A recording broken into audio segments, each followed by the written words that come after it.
I want to start this as on.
Oh, you hate to see that.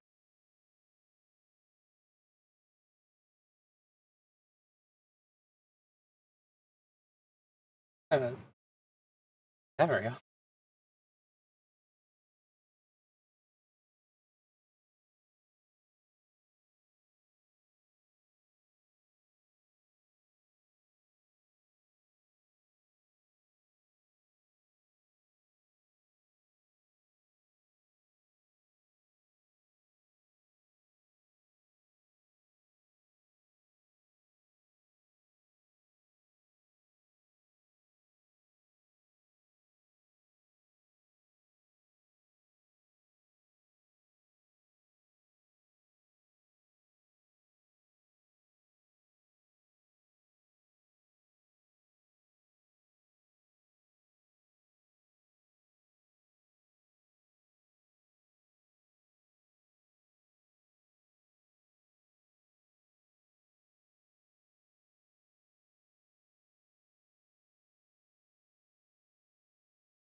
This was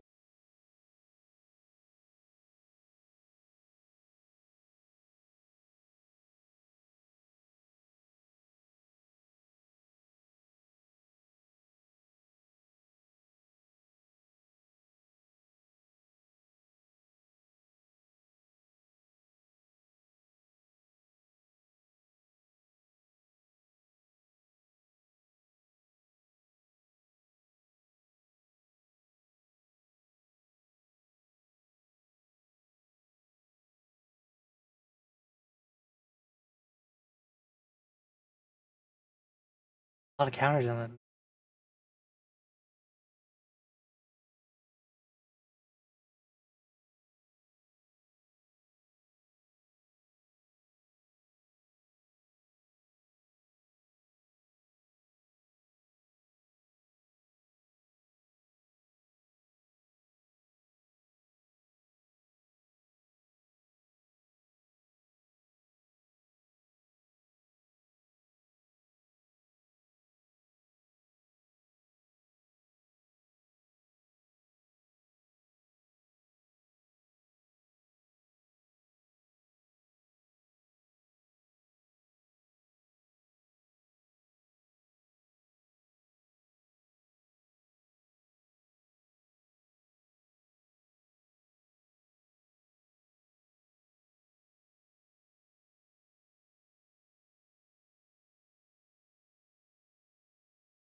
Oh.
Oh my god.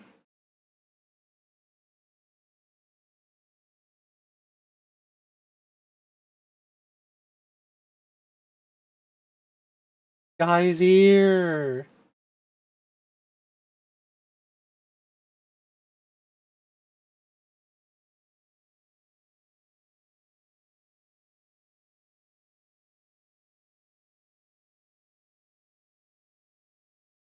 I didn't think I'd ever see a hardcast terror of the beat.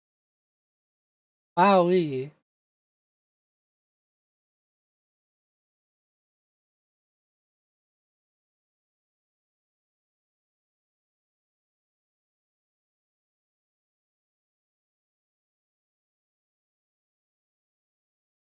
Else.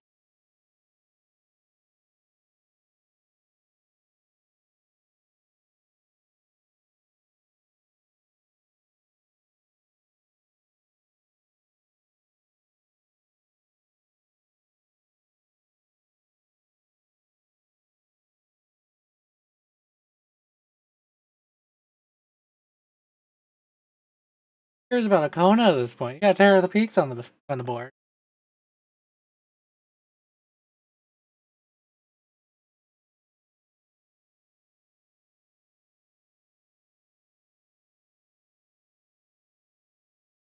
Wowee.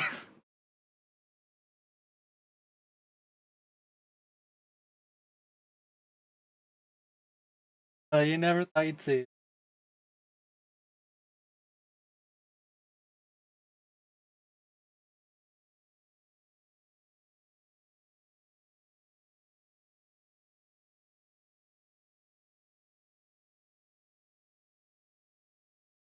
Is that it?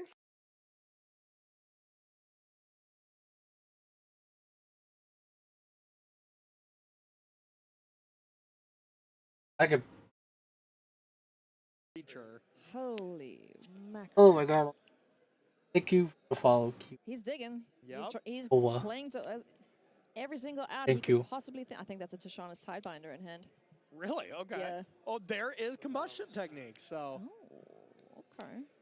Block the one, kill the other. that is a way to kill Meringue River region. Yeah. Do not target terror, otherwise you are just dead. Okay, this got more interesting. But this Oh, attraction's no. on the stack, and I think Outta we here. might see. All right, sorry, I'm not going to discard anything and just put it to the graveyard because you don't want to discard technique. And I think you need to play Wang Shitong just as a chump blocker right now. Yeah. So that is a way for Mateo to live The through one this she turn by not chump. discarding anything, playing a chump blocking librarian, and combustion techniquing the Meringue River region. What a time to be alive. Man, I'm with you. Mateo, what a spot to be in. I'm thinking. What are you thinking?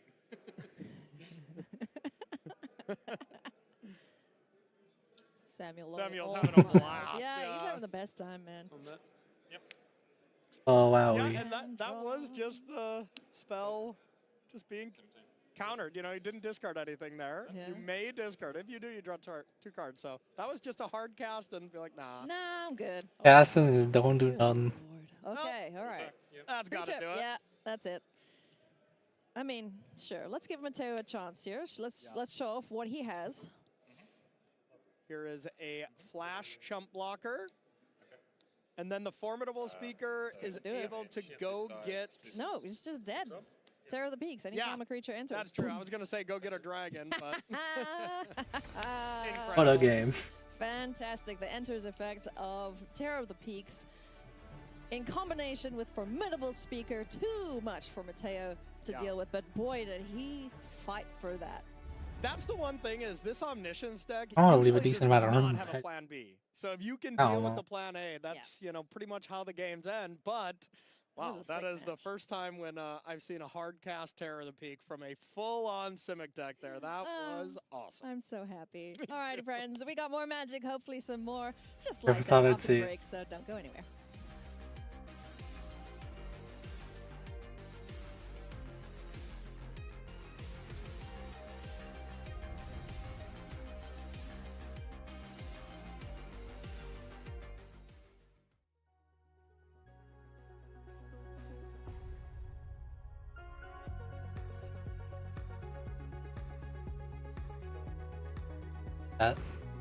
That. That countdown goes. Oh, what a game.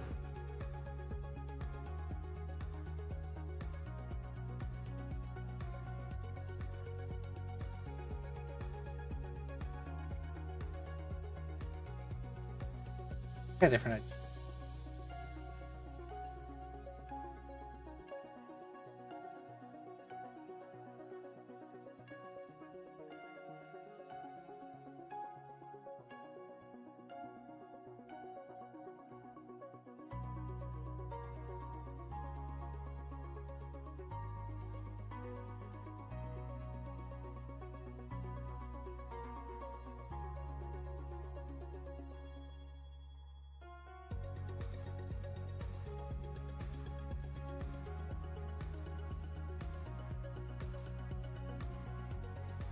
I think I like that one.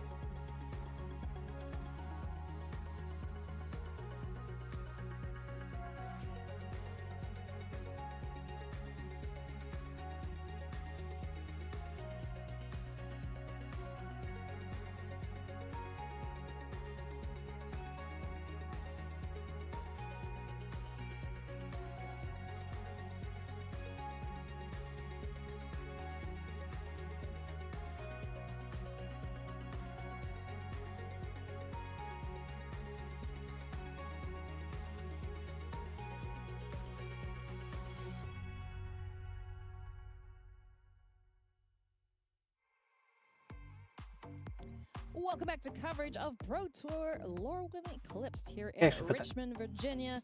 We are deep into our standard rounds. Ailey Loney alongside Corey Baumeister bringing you the action here. And we have seen incredible magic thus far today, Corey. Exciting moments all around. And I feel like, you know what? The audience deserves a little more. A little more magic. little I think we should give it to him. Yeah, as a treat.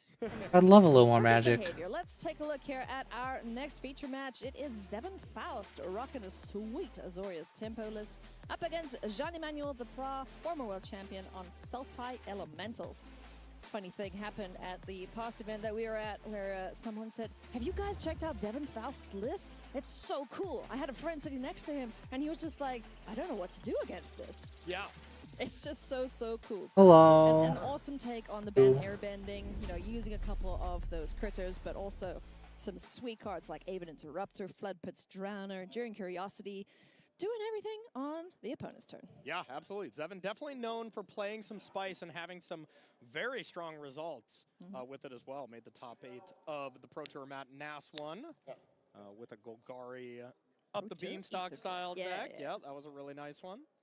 So as we join this match in progress, Zevin is up a game against Jean-Emmanuel, playing 4 copies of himself in the main deck, Yes. as is to be expected. And he's also playing, you know, kind of a different riff on the Sultai. I wasn't paying attention. I realized it was him. I forgot it was He's him. just going full on these elementals that were released with Lorwyn Eclipse. You know, Sunderflock being the Haymaker right at the top. We've got Deceit, we've got Emptiness, playing all of the sweet, sweet mythics from the set. Yeah, absolutely. And it kind of is trying to do the evoke one of your powerful elementals things, and then when it's about to die, using something like Not Dead After All. Oh, he's Undying scam, Gods and that's to what he's bring them back. Something that we saw from like Grief, Fury, you know, in Yeah. Modern.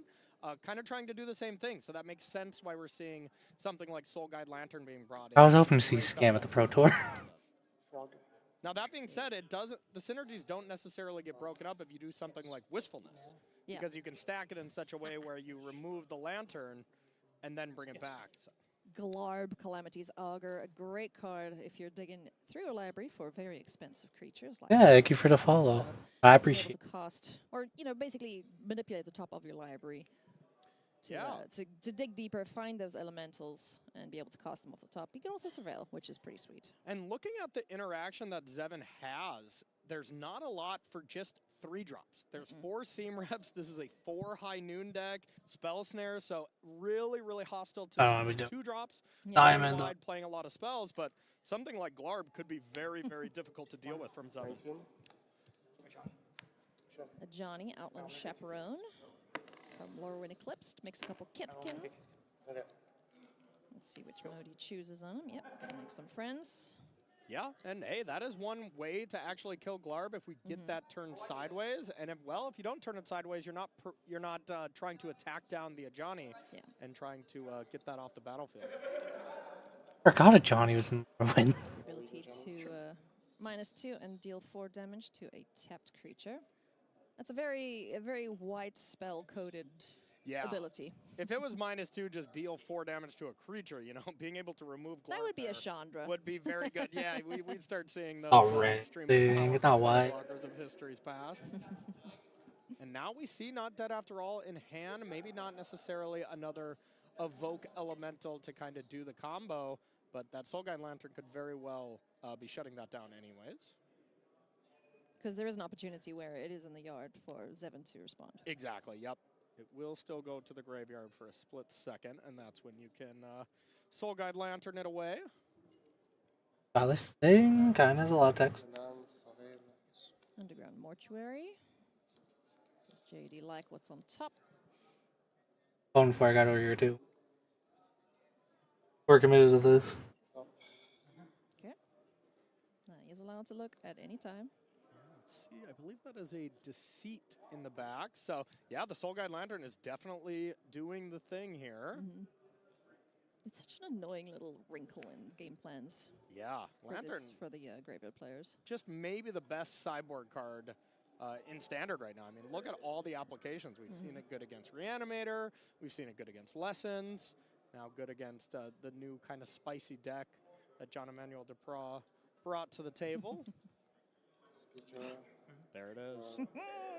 Formidable played Speaker, himself. casting Formidable Speaker here. Oh my At god. least for the first time on camera that we've seen, and that just feels good.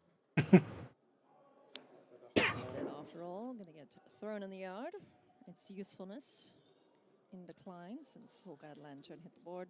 Looks like Sunderflock was pulled to the front. Uh, there. Okay. Guessing. Yeah, it's like that. Wistfulness to deal with land. That's a little is pump. another option, but Wistfulness would be useful. But let's see where. Because I do play a lot of Magic. It's just Wistfulness. Okay. Turn passes back to Zevin. 8%. makes sense. Untapping with a Planeswalker, Always just feels as good now as it's always Okay. been. Well, this is just incremental advantage here, ticking up the ultimate of a Johnny. You know, could come into play for sure, but going to just think be I saw- making tokens here for a good amount of turns. I think I saw a Enduring Innocence in his hand, and that's just another way to gain advantage off of all the tokens being made off of a Johnny. So, Yeah, it's great. Magic and then what does he want? Gotcha to game. do? We did see Zevin going pretty deep at the regional championship last weekend. back to At least 8-1 in the feature match area.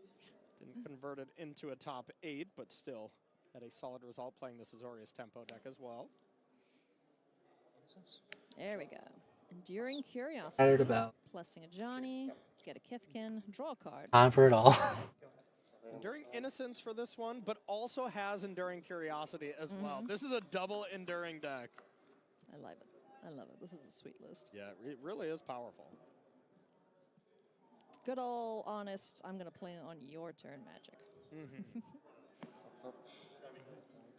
Yeah, 4 High Noons in the main deck is saying a lot, too, Yeah. about what you expect to play against. Yeah. Probably not the matchup that we, leave these in.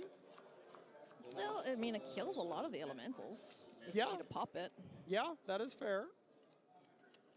But, that being the cherry on top of an already established board state. That's not something you're playing on turn 2. That's something, well, maybe you do. Yeah, against Cub decks. I mean, that's Yeah. that's an anti-Cub card for sure. Trying to storm off essentially on a turn. Always wait. Yeah. Just keeping everyone in check. Oh, and wow, Nice. whistleness off the top. Oh. And that is very Now it importantly comes back. exile. Oh, it's instead exiled, of you're right. destroy. So Yes. a huge interaction. And now that's JED saying, I don't Game's have back. the wistfulness, the lantern to be able to bring it back type thing. It's, well, I'll play the one off the top of my library, get rid of the card that you're being proactive with, and save the wistfulness for the Nice. lantern later if you have to. So Jean-Emmanuel Depraz' avenue of attack has changed. We see Superior Spider-Man in hand. I think he's just going to be a 4/4 at this rate. Yeah, no targets or anything so far. Yeah. And as far as a Johnny goes, it's -8. That's the ultimate, which, I have not seen very often, to say the least. Oh, what is it? Go on. Yeah, being able to look at the top X cards of your library, where X yeah. is your life total, and you may put any number of non-land permanent cards with mana value 3 or less from among them onto the battlefield. Which, that's a lot of the deck. Yeah, and, Zevin has a lot of life, so you would be able to just go really wide. Yeah. Put basically every creature in your deck into play, and, games get a little easier when you can do that. What does JD have in terms of threats for that? He's got the Sunderflock in deck somewhere. Not Yeah, sure if he has it in Sunderflock, hand. but that even doesn't return the Planeswalkers. I mean, Planeswalkers right now I mean, are just in very terms of- tough to deal with. Not bouncing it, attacking it. Yeah, So, yeah. And you Wistfulness. keep attacking with this, but these chump blockers with the Kithkins, going to be putting that in front of creatures left and right. Planeswalkers that protect themselves. Very good. Yeah, very true. Also, another way to just keep applying pressure and developing the board state. What Air depends on what it temple, is. Air temple in lands there. As soon as you have enough things, just whoop, whoop, whoop, whoop. Yeah, absolutely. up. We might even see that get active here. I think Zevin would like to do something a little more proactive, and there is a Tidebinder, Enduring Curiosity, Aang Swift Savior. So Zevin's Like hand is 20 still standard right now? That's a stacked hand. Yeah, this That's looks like a last tough game for resort. JED. Probably wrong. So Tidebinder to counter whatever side of deceit, whether this be the Yeah. blue or black. I bet he doesn't want his hand seen. I'm going to go with that one. I'm gonna. And I would assume that would counter that ability, but we're not X this, lighting this. countering, like this. the evoke. Okay. So I would assume that creature still goes to the graveyard. Yeah, yeah. Separate abilities. Yeah. That's a Shauna can trigger. Requiting Hex does take care of Voice of Victory, so now Jean-Emmanuel can interact on Zevin's turn. But I don't think we maybe have not. a ton of actual interaction. It's the first problem in a line of many problems that Yes. Zevin is presenting Jean-Emmanuel with. Oh, another one? So that was another one off the top, and the Got way it. JD do it was using Cavern colorless mana to untap Yeah, yeah. blue or black source, just so you can cast this. And this interaction is nice. You can cast, with Glarb, you can cast stuff that costs 4 or greater off Yes. the top. Evoking one of these expensive cards does fit that description. This is a sweet list. This is a really sweet list. Playing Superior Spider-Man in a different way. Yeah.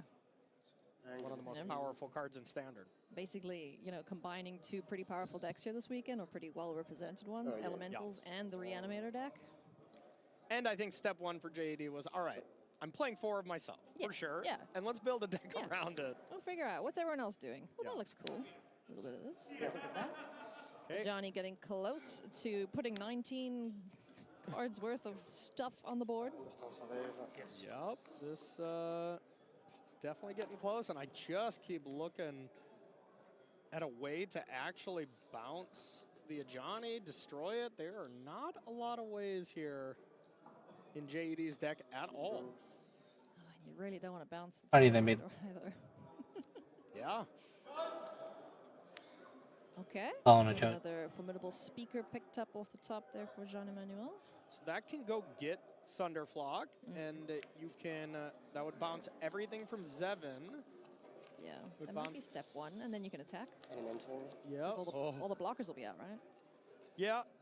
You can attack with Wistfulness, the blockers will be gone, but there are still just flash threats, so you can Yeah, kind of sure. just recast them and block. And Jean-Emmanuel knows about those now, because the second Deceit did resolve. Yep.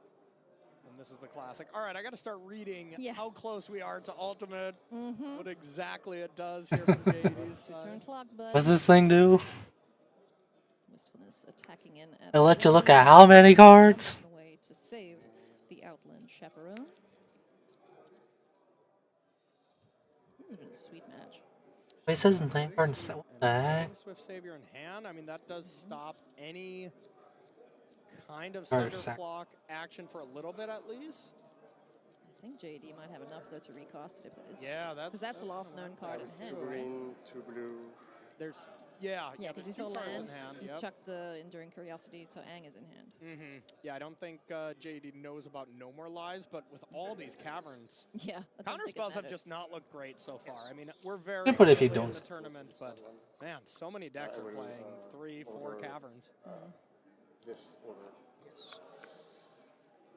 and stacking it in such a way that you saw him stack his hands on top, first exile the Lantern, and then the Evoke going. So I would expect to see. Oh, did stack the looting that way? Okay. I see, I see. That way, JED can discard something that wouldn't also get exiled from the Soul Guide Lantern. Yeah. Minor No. thing, but That's just fair. tight sequencing. Optimal plays. Exactly. I expect nothing less from Jean-Emmanuel. Exactly. Our world champion from a few years ago. 3 world champs ago?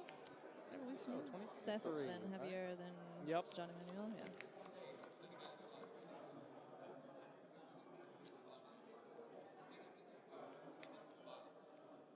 Some interaction in hand there for JED.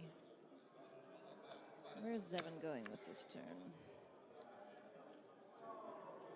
Yeah, because at some point you're going to be able to attack down this Ajani, so It's Zevin- gonna have to be soon. Zevin has to really consider, do I play Aang Swift Savior now proactively, or do I save it for the inevitable Sunderflock? Yeah. And looks to Oh, airbend out nice. Tashawn's his Tidebinder. own Tidebinder. Yep. I like that. Very cool. No more lies in hand. Looks like JD has Whiting Hex. Mm-hmm. Yeah, you picked that up. Doesn't really have any great targets Yeah. right now, but it will kill one of these Lighting Kithkin. on Get a Kithkin, cloud. do a little blighting, Blight, yes. 24. Nice. just gain some Yeah. life. Yeah, Glarba's not really going to be attacking too much, I don't think. Yep. From this point out. The life Harped on of Val- attacking. Another Alt three. Kithkin. Now we're in alt territory. Yep, Johnny is ready to Dun-dun. go. Okay, all right. And now the fact that, you know, God, that was a really nice play from Intimidation Zevin. tactics. The I wanna fact see he that put Johnny the just Tidebinder in gonna go the off. urban zone. You Yeah. can't do something like Intimidation Tactics, get the Tidebinder on, and then Sunderflock, and then attack down a Johnny. Sweet Zev- play. Yeah, really sweet play. I mean, that's why these players here are at the highest level of our game. Oh, yeah. Now you got to think. I guess you can just turn all these creatures sideways. And if you can just... Don't hit the Johnny. I want to see it happen. It'd be so funny. It's not going to be, though, because there's a Tidebinder in the way. Yeah. So Intimidation Tactics going to take a look at Zevin's hand. And it's definitely not going to happen with 2 Drowners. Yowza! Okay. Yeah. So Drowner. One drown no it more down. lies. Okay, that's gonna be. This Ajani's gonna ultimate, man. I think you are right. I think Ajani gonna see. Yes, I want to see it. Ajani ultimate of the weekend here. Yeah. Take 2. And you can tell this is a list that Zevon is fine-tuned and played to death. He Yes. played it at the RC last weekend. He's playing it now, so he knows this deck inside and out. Absolutely, and it's another one of those decks, you know, firmly in the other category where it's just tough for other people to be ready to play against Yeah. a deck like this. You know, You're not set up against it. I mean, that being said, JAD's deck is very, you know, It's either also in kind the of a other brew, or yeah. also a bit of a brew. so here comes the Flood Pit's Drowner before an attack can be made. Tapping down so one same as for light. this. Flight. Just here, like in front. Or Trying to Stun differentiate counter. between Anyway. Blight. Interesting see interaction. it. JD aspect of untapping Wistfulness that would just remove the counter, but Yeah. you know, if JD's not going to do anything with the mana, at least Wistfulness will untap next turn. I don't think it's gonna matter. Yeah, I don't know. It depends. It depends if the top of the deck is kind to Zevon. You mean the top 19? The top cards of 19. deck. The Yeah, top if the top rest of the 19 deck. cards of the deck from Zevon are kind to him. No. Yes. Jumping in. Got a Superior Spider-Man and Formidable Speaker in hand. Here comes Spidey. Yep. No More Lies says no thank you. Yeah, and I guess that is the only way to truly answer it. Deceit Yeah. there to I'm be at able to 18, bounce a Johnny. And, Yeah. and JD was setting that up the best he could to Go. have Didn't- Superior yeah. Spider-Man on Oh my Deceit, God, and look at Deceit to me. actually bounce the Ajani, and as it stands, Didn't have Cavern on Spider or Man, unfortunately. yeah, and I Go think on, it Seven. is time. We want to see it. Give the people what Come they on. want, Zevon Faust. Do it. Do And it. then that's the question. Yeah. What do we, So up 18. what do we all get? How does the game look after all these creatures come into play? And normally it's like, wow, okay, that's an insurmountable amount of creatures. Mm-hmm. Sunderflock is still a card. Yes, it You is. know, so It is. Let's see. Let's see what he's got. Oh. How many things are Alright, coming out? Interrupter, High Noon. okay. Oh my. Oh my. Oh my God. These are all just on the board, right? Everything? Yeah, that's what it seems. Is it Put any permanents? number of Non-land permanent? non-land permanent with mana value 3 or less. So high news as well as Oh man, lantern. he's gonna draw so many cards off of. Oh my. Oh my God. It's like everything.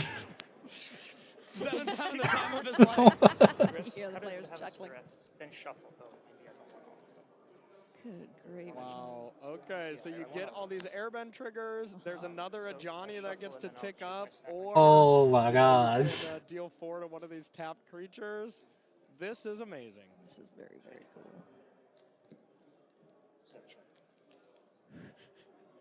All right, let's resolve some triggers here. Yeah. We'll listen in here while the players determine what all the targets are. These two Fine-Noons do not have triggers. The Aven Interrupters don't have anything to target. These are the same. Yeah, because those are just spells in the stack. Two right? Innocences each will trigger. This Aven Interrupter does not have a target either. This one Chiton, no trigger. This, I'm not going to target anything. Soul Guide Lantern, I'll exile a Deceit. And they don't go to hand or anything if you don't play them, so it is a case of, you know, we're almost assuredly going to see them all come into play. And That is absurd. That is so This many is awesome. creatures. they both die to the legend rule, but I will target. Yeah, I mean, you can airbend Yeah. 2 of your own target 2 things out. Jeez Louise, that Incredible. was. Oh my God. I love that. Zevon Faust playing a sweet Azorius tempo brew that he's been playing. And you can just see Johnny Manuel's like, yeah, I have nothing for this. Nothing, no Sunderflock, no way to go and fetch Very. it, or have it resolve at least, and just so much value. Yeah, That was it just, awesome. you couldn't actually put it into play with high nude. Aven Interrupter is just going to interrupt it the one time you cast Yes, it. yeah. Even if, you know, then you can't recast it. So, yeah, that was really, really cool from Zevon. I'm excited to see more of that deck. Absolutely. Yes, please. So we got more Magic for you, friends. Let's jump on down to another feature match here. It is Adria Martin Oh. versus Francisco Sanchez, excuse me. Rakdos Monument versus Is It Lessons. So I mean, that's pretty similar similar to decks, but not exactly the same. Exactly. We will see Monument of Endurance in both of the decks, but we'll be seeing a much more aggressively slanted deck here from the Rakdos side, playing tricky creatures to deal with, creatures that have the ability to discard a bunch of cards, and then traditional lessons as we've been seeing here for a couple months. As we join these players, they are both at 1 game apiece. So this is the decider. Francisco Sanchez up at the top of the screen. Adrian Martin down below. Yeah, we saw a little bit of Rakdos Monument start to pop up here and there. Hasn't had any gigantic results, but I know Benton Madsen as well playing the deck. So quite a few people have brought it to the table. Marauding Mako. Haven't seen you in a hot minute since. Exactly. I'm Marauding Mako. And we have That was a lot. 3/1 Iron Shield Elf to be able to discard a lot of cards. Yeah. You can create a lot of triggers with Marauding Mako here. That is pretty sweet. Yep, that is really the new card that I think kind of unlocked this. The ability. Oh, to that with the discard Champion of the many Weird, cards that's kind of crazy. very much helps when you have a card like mine. Especially if you can get a whole bunch of counters on it. Gran gets the abandoned attachments into the yard. Land. There's Ira's Demonstration in hand for Francisco. Got a Quantum Riddler. Another abandoned attachments. Look at it. Soul Guide Lantern, it looks like. So a solid hand. Quite a few options. And we, of course, saw Francisco make it to the finals of Edge of Eternity. Yeah. Losing to Michael Plummer. Super nice guy, too. Oh, yeah, very nice. Great. Oh yeah, I remember that game. Yeah, that was pretty funny how that ended. Their tournament off 3 and 2. They'll be looking to improve that. Yeah, 3 and 2. 4 and Still X, very and you make it solid. through. Yeah, Earlier into day 2, so I think it was the day 2. Boros When you go into day 2 at 4 and 4, MDFC from it's it. tough to top 8, you know, but still, being able to make day 2 at these pro tours for Barbelcher that deck. is kind of the bread and butter of staying on, getting to play as many pro tours as possible. Adjusted match points for anyone who is acronymically challenged, as I am. Bloodghast hits the board now. Okay, well, I mean, I would say this is like the most ideal Iroh's demonstration of being able to kill 2 creatures, but when you do kill one of them as Bloodghast, it's coming back, but still probably something that we very well could see Francisco fire off. It's pesky. Francisco opting to go Oh, for I forgot random about- attachments here. That Bloodcast was. Gets rid of the only land. Yeah, that came but, back you with know, 8. the odds, you're probably going to draw another land, and that was Multiversal Passage off the top. And then It's kinda one funny. more card for the cost reduction from Gran. So something like Particularly the mod. Iroh's Demonstration, and then has the ability to play something like Combustion Technique. But he'd love Yeah, to lesson, use gee. wisdom right now. Yes. I feel like in Yeah, there's- I general, don't think you're always decks actually- wanting to accumulate wisdoms in that deck. So I was just wanting to see. Now, can't Like, you pull one of those, it's probably the most value you get out of it. powerful and proactive as far Aside as, from you know, you could Iroh's fancy Demonstration, Warp Riddler for 1, non-creature Traction for for- that, but now it is online for the cost reduction, but no monument or anything to really That's just start, kinda- doing the thing. Ira's Demonstration, as you mentioned, going to take care of those critters on board before they get out of range. A free lantern to eat up a Bloodghast is nice. Oh, you love to see it. You ain't coming back with landfall, friend. And now Francisco had the option to just Bloodghast. warp a Riddler there, but since it wasn't full value, is just holding up a Seer for a creature, as well as the possibility Nice. of sacrificing a lantern if you want to. Moon Shadow, new card from Lorwyn Eclipsed. Oh, the 1-man 7/7. All right, so we can make this real big, but alas, not enough cards in hand to get it out of range of that. Yeah, very good timing, killing it with this on the stack, so it can't get too crazy here. And now this is going to be one of those turns where you can just play your land, warp a Riddler, and get that draw too. Yeah. It's just so incredibly powerful. I wonder if sooner. In terms of catch-up mechanics in the Deck with format, Riddler is probably the best. Yeah. I want. You know you got a good card when it's great at catching you up. It's great when you're ahead. Can't think of its It's name. just great. You can mulligan more. One of the cards students. Yep. Because if you're hellbent and you draw one of those or have one, Exactly. you just undo that. Exactly. So now has the ability to play Monument as well if you kind of want to just tap out. And you just kind of got to think, all right, well, what kind of ability do you have to kill a Monument? Abrade, those kind of things. And if it's worth making it vulnerable.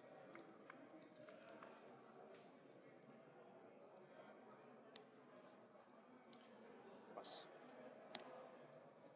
Riddler warped, tapped out, setting up for Oof. potentially a pretty big turn next I turn. want to say from Martin's side, I think we just have 4 lands in hand. Oh. Yeah, that is just 4 lands, 2 starting towns, 2 mountains.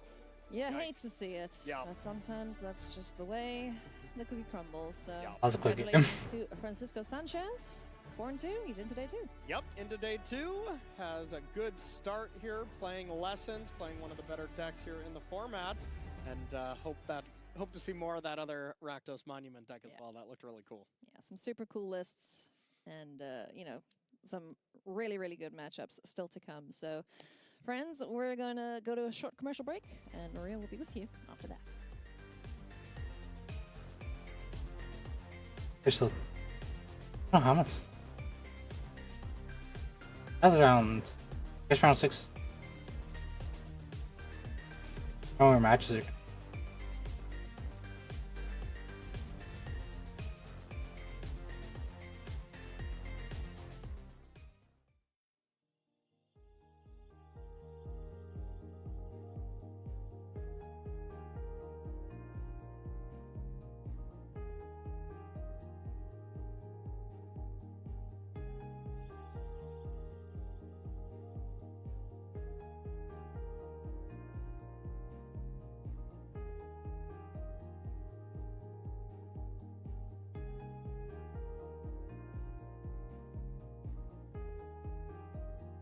I am gonna be interested.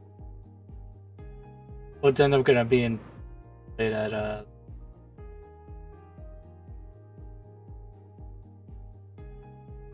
keeping on.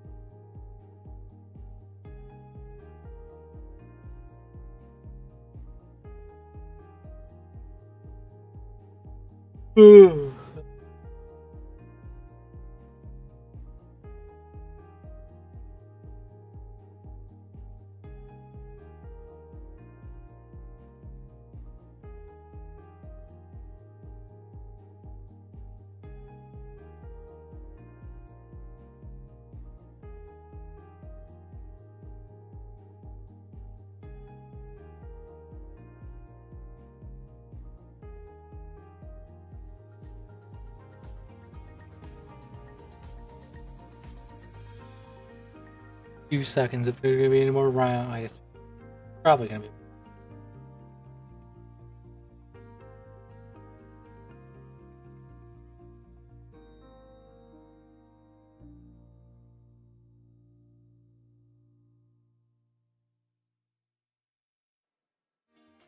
Magic Spotlight Eclipse is coming soon, February 6th through the 8th. Oh in man, I wish I could Canada. go. It'd be The fun. Spotlight main event has sold out, but side events will still be running all weekend long. Can attend? Catch the coverage live on twitch.tv/face-to-face games. Need a TLDR? Coverage highlights will be featured on magic.gg and Play MTG social channels, and you can see the full Magic Spotlight schedule for 2026 over on magic.gg/spotlight.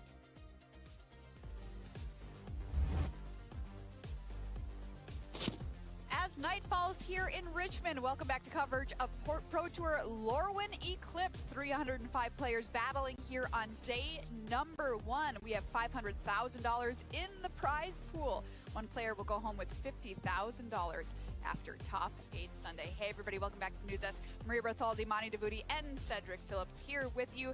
Let's check out our leaderboard and find out where we're at after 6 rounds of play here on day 1 of Oh competition. man, it's already the end. Update for you here. We now only have 4 players who are left with perfect records here in the building. Lucas Ducow here at the top of your leaderboard has 2 Pro Tour top 8s to his name. Alexi Polo, who we saw earlier in the day, is a spotlight winner from Liverpool. And then we've got Marco Balaka here also on 6-0. Made 2 out of 3 day 2s in the last Pro Tour season, so no stranger to the Pro Tour. And Takumi Matsura currently sitting at 6-0, 2 Pro Tour top 8s to his name, as well as 2 regional championship top 8s, running that Boros Dragons list here this weekend. So it's very cool to see him undefeated. Everybody who has 4 wins, by That was the a way, wild has already qualified Dragons for day game 2 again. of competition. So Oh, congratulations what was it again? to them, Cedric. Looking pretty Oh, it was nice against on Ken. page 1 here. Christopher Larson among those names as well. One of my favorite That was players. a Jack that was a wild Carter, the game. Canadian as well. Let's take a look deeper. Ely Cassis, well, he survived again. 5-1, a lock for day number 2. So congratulations to Ely. Ardota, among other players. We had a lot of players from a lot of different places doing really, really, really well here this weekend. It's been a joy to watch, as even Tony Portalon, who I had the opportunity to talk with yesterday for a quick little deck bite, playing a really unique teamer combo deck, is 5-1. So taking a risk this weekend, and certainly that deck choice has paid off. He's locked for day 2 as well.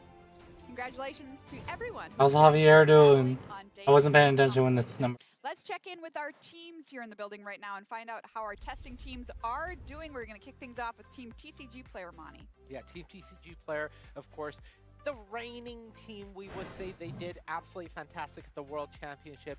So far today, not the best. Their best records are 4-2 in the hands of Matt Nass, Gavin Nassif, and Reed Duke.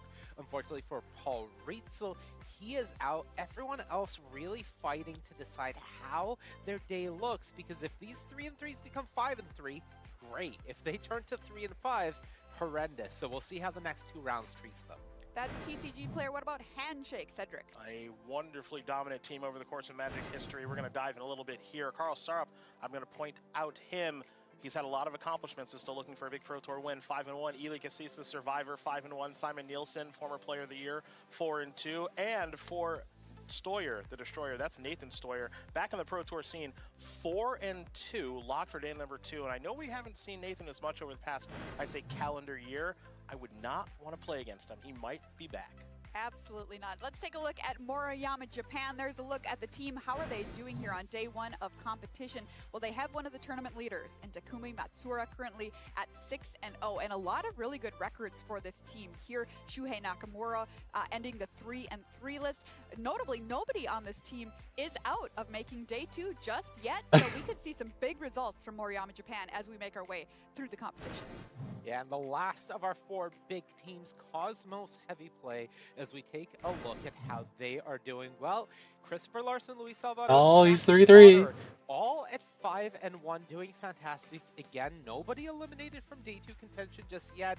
But for me, I have my eyes on our other survivor, Javier Dominguez. Doesn't have it as easy as Ely Cassis. He's at 3-3, so needs 1 win in the next 2 rounds to continue that rivalry. Excellent look there at our teams here on day number 1.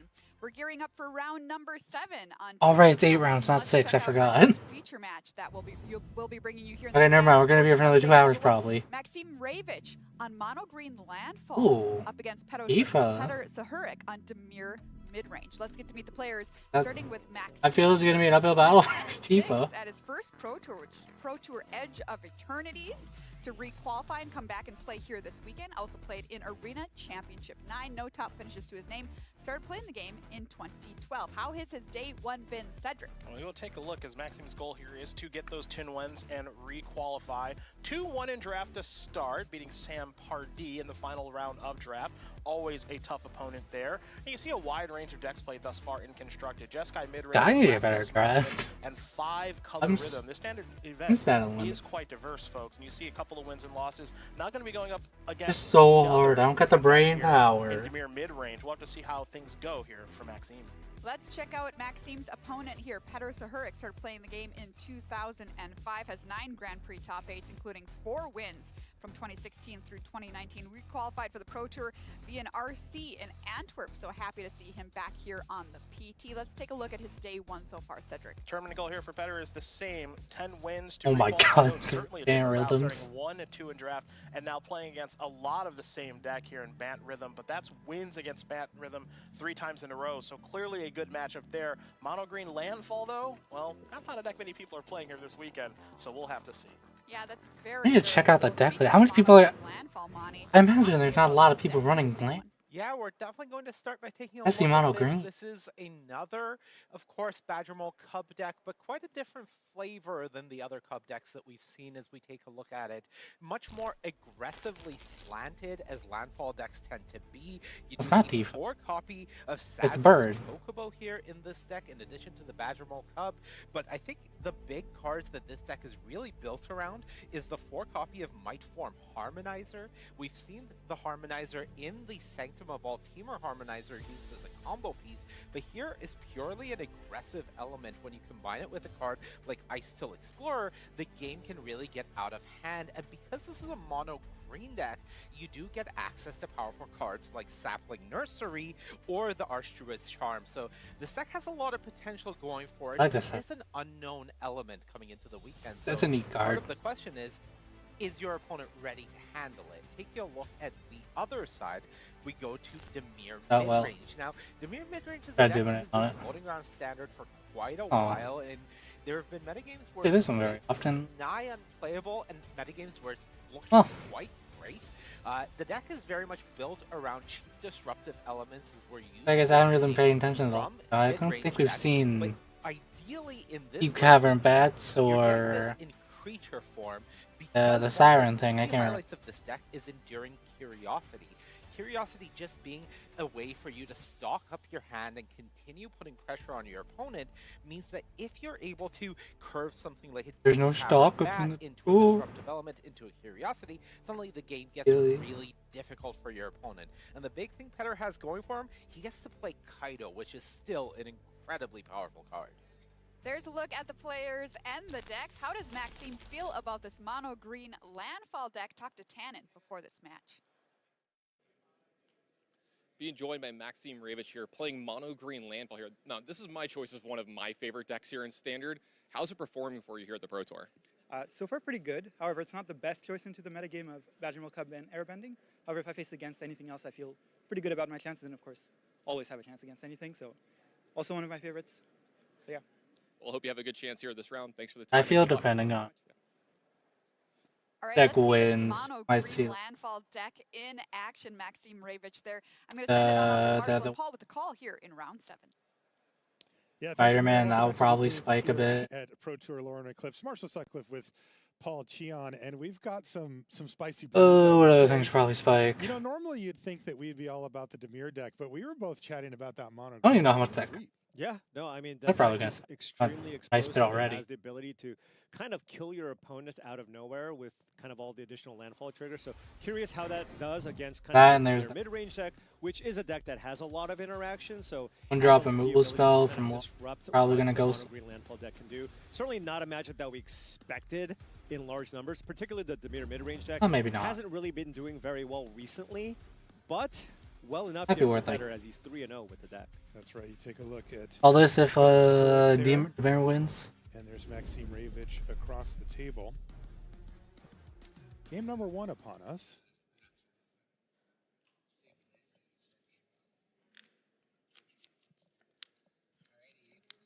And they're going to go ahead and fire off. So Swamp to kick things off here for Petter passes over to Maxime, who's got the somewhat predictable Forest into Llanowar Elves. Yeah. We have seen that quite a bit this weekend already. And no requiting hex here. Oh, deep A Cavern Bat.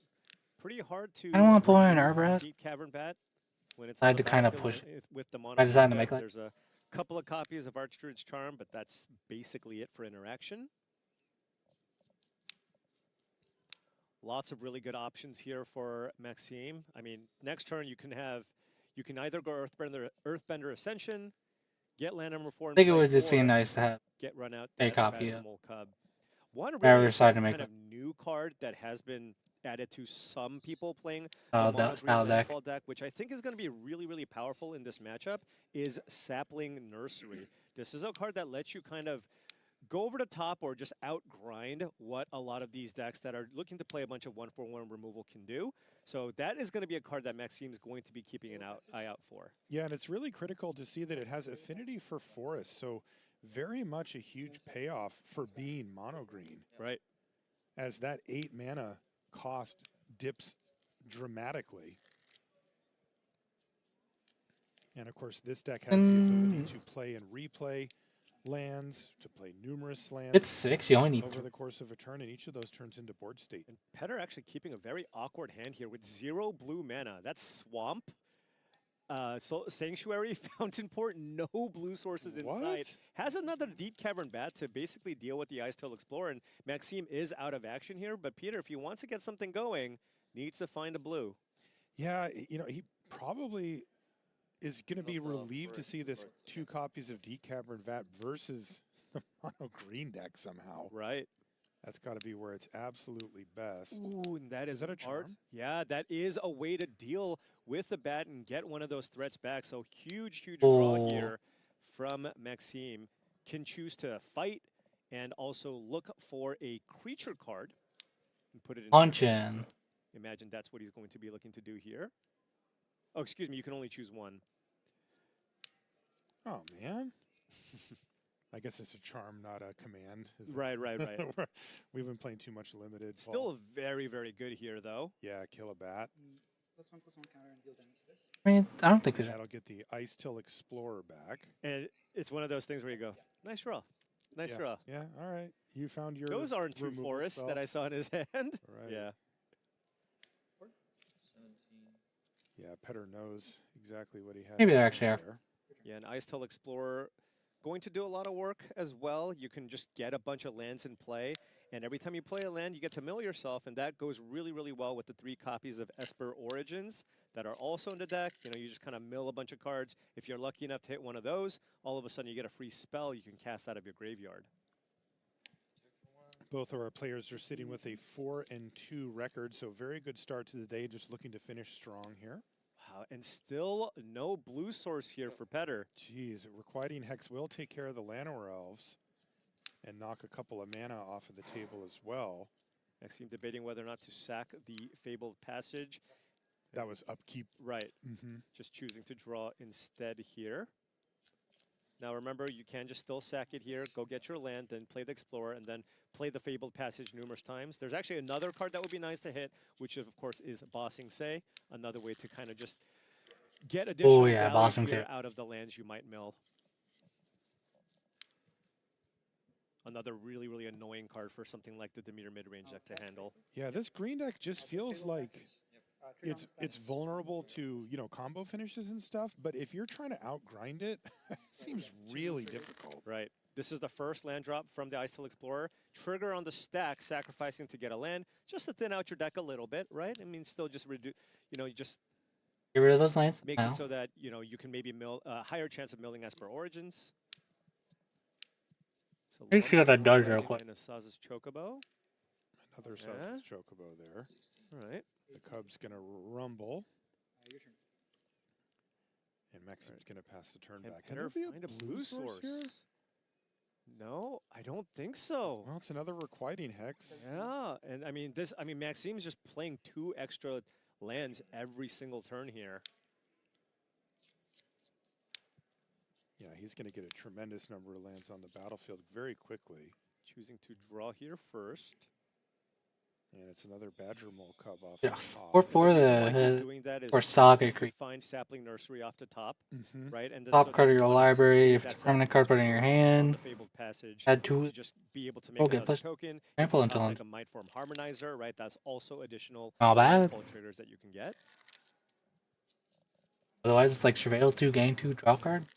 Do we see what he drew for the turn? He drew a Cub. Okay, so not a super impactful play, but Maxime looking for Esper Origins or Bossing Say at this point here. There's a Harmonizer getting milled. Yeah, you don't draw card. Right, Travail 2, draw. Threats. Travail 2, gain 2. Away by the Icetail Explorer, and Maxime's going to. And if you cast it, with the trigger on the stack once again, so he'll flashback. 2 after he's done shuffling. Again, trying to it'll flip and get Origins. Only 3 copies in this list. twice. 2 mills and nothing. All right. Huh. Lots of lands though. He's got more than double the lands than on Petter's side here. Yeah, you know, normally flooding out Right. for the landfall player isn't too bad, but Yeah. he is not applying much pressure. Like, Petter has a legitimate chance of coming back here if he can get blue mana and start casting. Oh my god, he's been hard stuck on 3 mana. Spells every turn. Right. And there's the Hex to kill the OG Cub.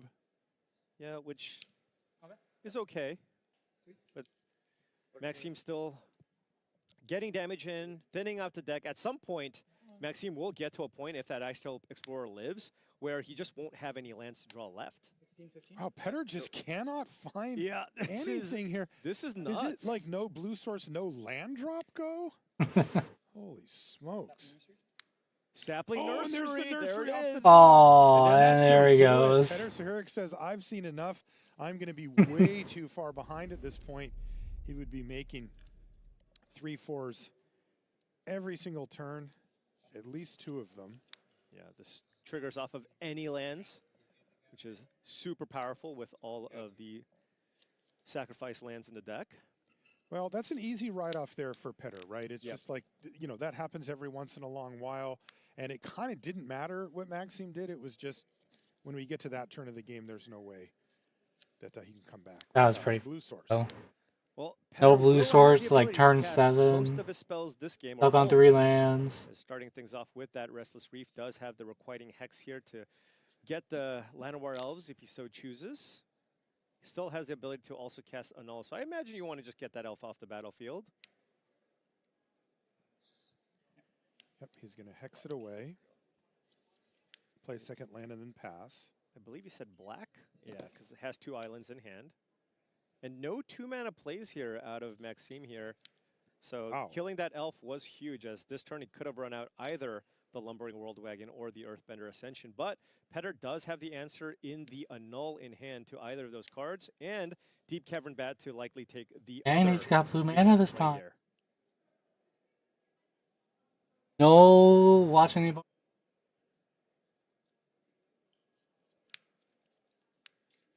Yeah, both of those 3-mana effects will ramp you, get you the land. The Earthbender Ascension will also get you the 2/2. But yeah, much, much better hand here for Petter. Even with the Kaito to kind of ninja in, if he so chooses, off the bat.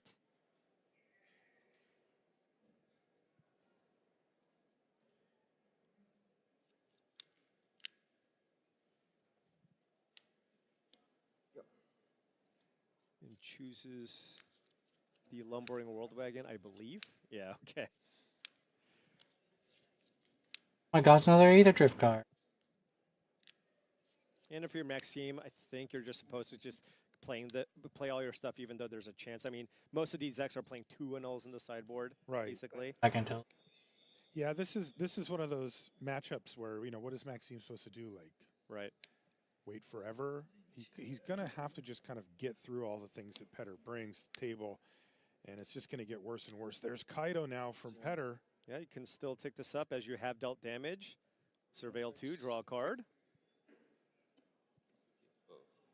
Not a whole lot of ways to pressure the Planeswalker here. Was that top? Up top. Top. Can't be feeling good about that.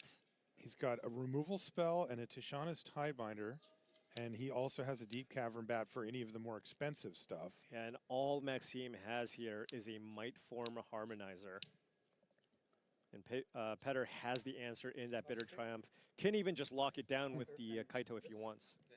He's going to actually just activate Bossing Say here, it looks like. And is that attacking Kaito, I imagine? I think he needed to tap it. Oh, excuse me, you're right, you're Yeah. right. Just making a 2/2, sure. Yeah, but this is a tough spot now because Kaito is just continuing to provide you card advantage over the next few turns. 15, 22, 0. Yeah, this is going to fall apart very quickly for Maxime. Right. Finds a Requiting Hex potentially. I believe there was also an Enduring Curiosity. Requiting Hex would be a nice way to get the land. If Maxime chooses to be aggressive here and utilizes the land to try to get the Kaito off the battlefield. But it just feels like Peter just has all the angles covered here. He does. You got Essence Scatter plus Bitter Triumph with a superior board position here. And a second. I didn't realize that's the normal basic. And of course, you know, one of the things that comes with the bat is the knowledge. Right. Not even any pretty You know ones. exactly what you need to play around. and Basic what basics. Maxim's potential plays are for the next turn. He has, you know, one unknown card off the top, but everything else he'll just already know. Yeah, I wonder if Maxime just goes, well, I just got to kind of go for it here, maybe. Do I just make a 4/4 and attack the Kaito and hope you have absolutely nothing? Have Second boss Yeah, and say he's just going to go for it. It's like, oh yeah, I got it. Yeah. And Maxime is not surprised to see this happen. Right. But Scatter, probably Time Bender, at Bit it. Rapo. He gets his land. Oh, and the Esper in the hand. Tapped out. And, you know, usually the third turn that they have a Kaido going, it's Right. going to be difficult to come back from that. But let's see what happens. Oh, Petter going for all of the cards here. He's going to draw 3 extra cards, too, Right. thanks to Enduring Curiosity. It's all of the value here. Finds the land there. Has the ability to cast a Requiting Hex. And drawing more cards Now here Surveil with 2 Kaito. Jeez. Yeah. So he saw 5 cards, got to draw 4 of them. Yeah, I mean, this deck can get a little snowbally, especially with Enduring Curiosity and an uncontested Kaito. At what point do you just go? There it Interesting matchup. goes. Just these two decks have such a wildly different approach to the format. It probably speaks to the format. You know, we were talking about how big Standard is right now, and Maria was talking about it at the news desk. Yeah, Standard's kind of huge. But one of the features of that is that you really do get diversity in decks. I mean, this is... It's only getting bigger. These decks have absolutely... There's no rotation this year. No card overlap, no strategical, you know, it's just... This is 2 very different approaches to the game. Yeah. Yeah, I mean, play draw, certainly very, very big in this type of matchup. But, you know, the addition of Requiting Hex, I think, just goes a really, really long way for these various black decks to really keep up with, you know, all the Llanowar Elf, Badger Mole Cub decks that we're seeing. And we've seen those, I mean, just soaking up Requiting Hexes every single time they hit the battlefield. I think they might be asking about the mana value of the lands with the Requiting Hex, or no? Okay. You see Petter's just finishing up his sideboarding. Yeah, Deep Cavern Bat perhaps a little bit too slow on the draw, so Petter actually choosing to shave one here. If you're just tuning in, we're happy to have you along. We're in Richmond, Virginia. Bit of a cold snap outside, but here in the convention center, we got all the action going on. We've got Standard for you right now. The one time I was We able to. had draft earlier in the day, the first 3 rounds of the tournament. I think it was modern. And we'll repeat that tomorrow, by the way. Yes. That is correct. It is, in fact, cold outside. And it's cold enough to not be countered, no doubt about it. Ooh, I see a Llanowar Elf and a land and a Badger Mole Cub. This is kind of an ideal hand here for Maxime on the play. That juicy opener. Kind of ask the question, hey, Petter, do you have a turn 1 Requiting Hex? Yeah, Llanowar Elf's so good. All 3 islands. Less things get out of control pretty quickly. Right. Oh, no. Petter has kept his opening hand, and we are underway. Here's Llanowar Elf. Just felt. Keep taking it away. Oh, it's an island. Just an island, so you And know. that means yes, it will. Yeah, you have to be mindful of a null, I suppose, and Spell Pierce, I guess, as well. And Cub is... There's a Spell Pierce. Resolves too. Oh my god. Wow. And then there's also the Esper Origins that you can cast. Now, this will get possibly Pierce, but it's not even that big. I think you just... Oh my god, he's not. Right? Because the power in the Esper... Yeah, I guess you want to counter the flashback, not the... actual sorcery mode of this card. Right. Surveil 2, gain 2 is... Oh, you're down a card. Yeah, and with the Resolved Cub now, I mean, that Spell Pierce gets so much Actually, worse. that here, is right? true. Maybe you have just so do much it to mana. Do it? Petter's hand has no removal. Does have a Flood Pitch Drowner that does get to tap down. Oh, it's Spell Pierce. Oh, snap. Cutting off 2 points. I got that mixed up. Oops. For a turn, which would be very, very strong. And But Maxime still has the ability to play an Archdruid's Charm.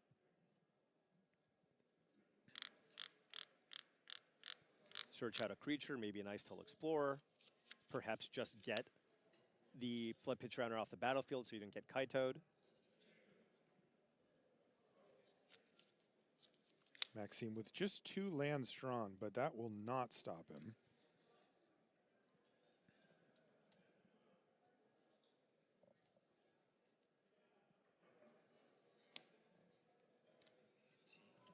There's land number 2 for Petter. Okay, going for a Spyglass Siren here instead. So a lot of mana available here for Maxime, at least 5. That is a land, so you can just play. It's pretty safe to just cast Mightform Harmonizer here, right? I mean, Yeah, that for spell one appears mana, you're doing just nothing. counter Right. the Harmonizer here. And we certainly would have seen any other removal already used. So right. Looks like the way is clear. Yeah. Oh, right. He's going to go for Esper Origins. Yeah, but this will get spell pierced. Oh, Ooh, no. that is really punishing, and you had the land there too. And is he going to play the Land of Shame? I imagine so. We'll see. That is brutal. I mean, with 1 mana up, you have to think, what's the safest thing that I can resolve? Right. Either you play the land to play around the spell. Oh, pierce, you did play or it. you play the Mightform Harmonizer. And both players smile when Yeah, he plays the land. 'Cause yeah. You know The what? land of We've shame. all been there before.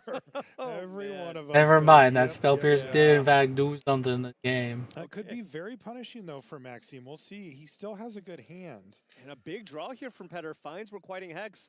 Can use that to kill Badger Mole Cub and also cast the Flood Pitch Drowner to really lock down all of the mana generation for Maxime. Oh, actually just choosing to deal with all the mana creatures instead. You can actually just Flood Pitch Drowner the forest here, and all of a sudden Maxime would only have access to 2 green mana here.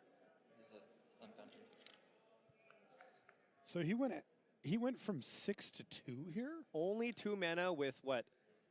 And an escape tunnel, so you can't even cast the Archdruid's Charm here. Dang. Yeah, that spell pierce. Yeah. The punish of not playing the land, holy. Because otherwise he'd have a really scary threat. And take a look at Petter. He doesn't have answers. I mean, yeah, the Harmonizer would literally be on the battlefield, and then Maxime just drew Escape Tunnel. So that's an attack for 16, potentially.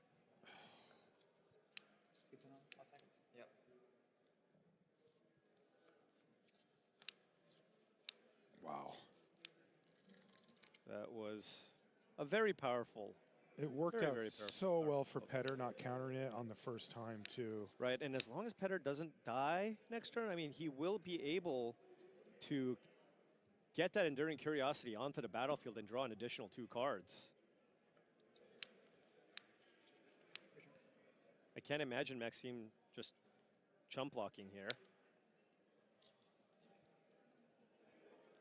Get that land out there, swing with both.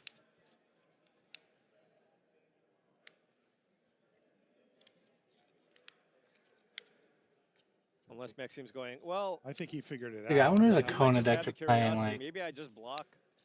I guess the station lands. Yeah? Yeah. Good. I like that, Maxime. You don't need to You pay just- the mana. Petter's still going to run it out. Right. Yeah. But, Do the thing. yeah, but this is still such a great spot here. Maxime has no creatures that he can attack with. You don't need to next play. turn. You don't He need to still pay has the mana. Spyglass Get the Siren, drawing him a card every get the single tapper turn. out. Maxime probably doesn't have a clean answer to the Enduring Curiosity. Oh, excuse me. He has. Does it exile, too? It does exile too. Okay, okay. All right.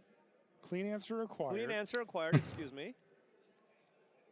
No more now arc he shoot? went from way behind to a little behind. Yeah, because Petter still has access to Shauna's Tidebinder, which can certainly do a lot of work, but cannot now get the ball rolling here with the map token. It's a tragic trajectory. Could use that to kill, actually, the Mightform Harmonizer, given that he does have a Spyglass Siren in hand.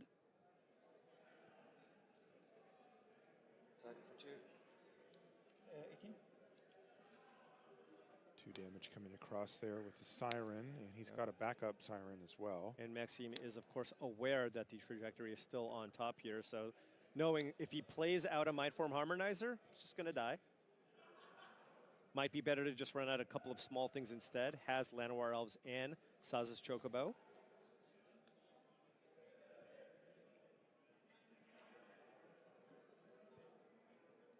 Maxime still trying to recover. I'm kind of surprised it wasn't himself this. here. That's where Just like knocked all the momentum out of his game plan.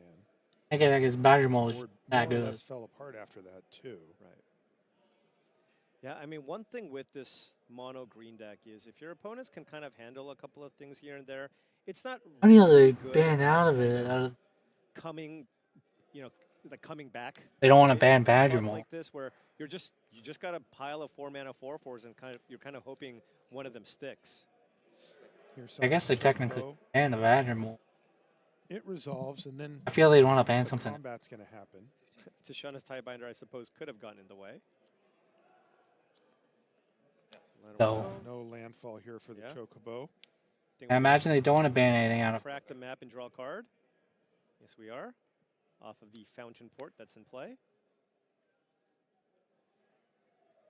So Petter can find just Pretty much just ban the mole. any number of Kaito or Enduring Curiosity, that would be great. But I mean, he's still looking quite good here. Found a Requiting Hex as well. So 2 cheap interactive spells plus Tishana's Tidebinder, couple of flyers, and Fountain Port going.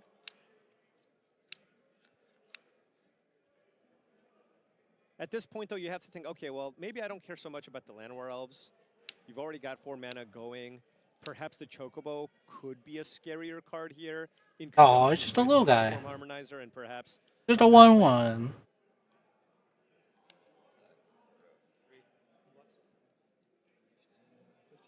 and Tragic Trajectory is a sorcery.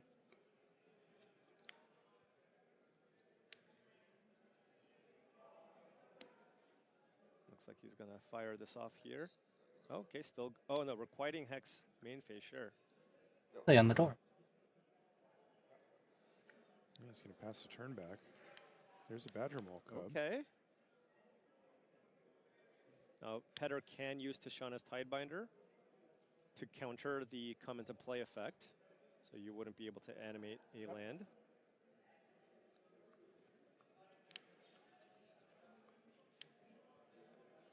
As it enters, you do get to Earthbend here.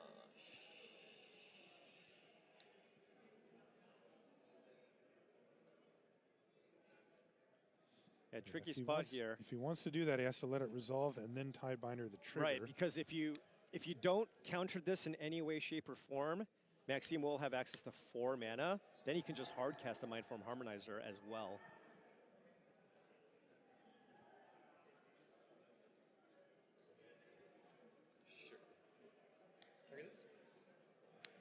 Okay, there's the Tishana's Tidebinder. So Badger Mole Cub is a vanilla 2/2 creature. Yeah, he could with get the Earth 3 mana while it's on the battlefield, right? Yeah, you can float the mana in response but to not the 4. Tidebinder, but 4 doesn't. Yeah, and 3 doesn't actually do anything. Right. Given Maxime's hand. And then once the Tidebinder trigger resolves, now Badger Mole Cub loses all abilities, so that it doesn't double your mana anymore. And Disdainful Stroke to counter at least one of the Mindform Harmonizers. Might be time here to. Oh, and still just going for the Wow. Cub. That way you Okay. can start turning things sideways. Yeah, getting aggressive here. I mean, that Saz's Chocobo still in the nest. Yeah, still a little one. Now, I wonder, Maxime is certainly thinking, hey, I block, the land comes back into play, pumps up the Chocobo. If I draw, for example, an escape tunnel, and if the Mindform Harmonizer resolves, I mean, there's something going there. Right. That's what Maxime is playing to. He found a forest. Yeah, so I imagine he's going to run out the Harmonizer. Disdainful Stroke was actually a very nice draw here for Petter, slowing things down, giving him the ability to continue putting pressure here. This is almost certainly getting countered. So now Maxime could play a land here to make a 2/3 Chocobo, or keep it in hand to perhaps get more triggers off the Harmonizer. And keeps it back, so potentially leaving it as a defensive creature against the Tidebinder. And Petter going, you know what, I don't mind this trade. If you want to trade your Chocobo for my 3/2, so be it.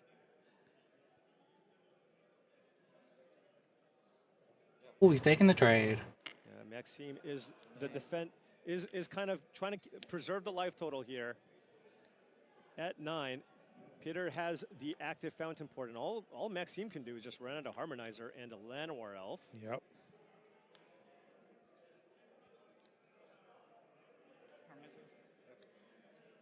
And there's both of them. Yeah. Wow. This doesn't happen very often, but both players right now are empty-handed. They are empty-handed now. Peter. Oh, okay. Making a treasure instead of a chump-blocking fish token. No fish. Okay. On 7 lands already. Looks like he's just looking for more answers. Probably going to crack the treasure for a card. Ah, right.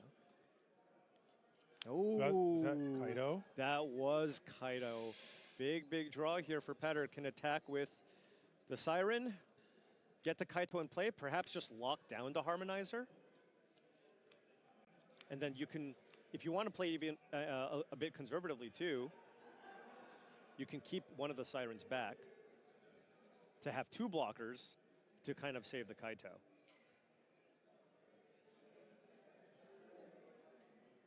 Just something. At this point, I don't think he cares. From a 6?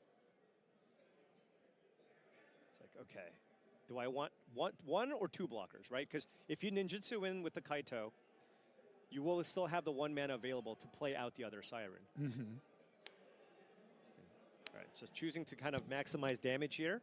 This allows you to get in for 5.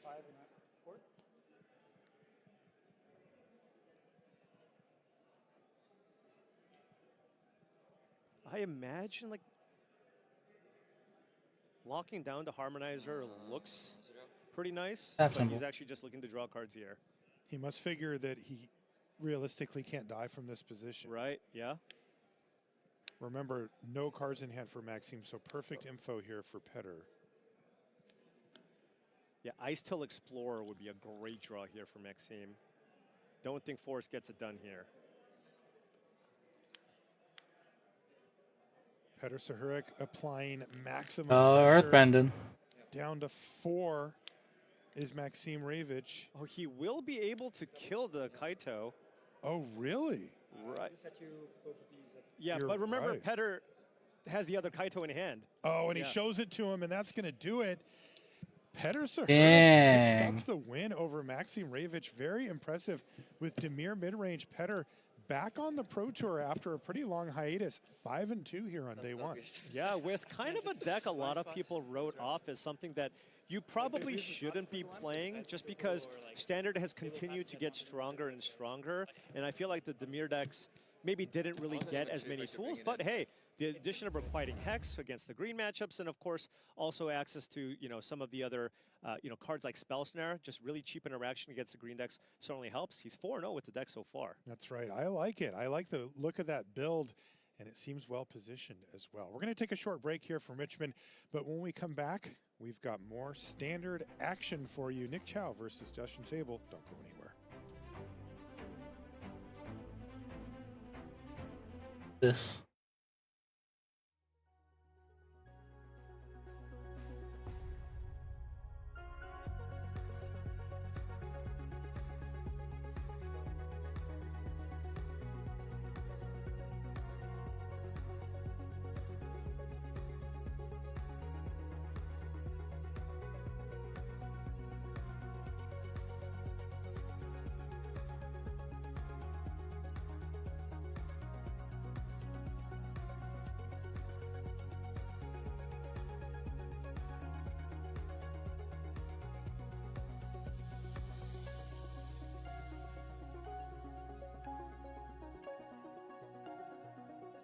Boom it on it.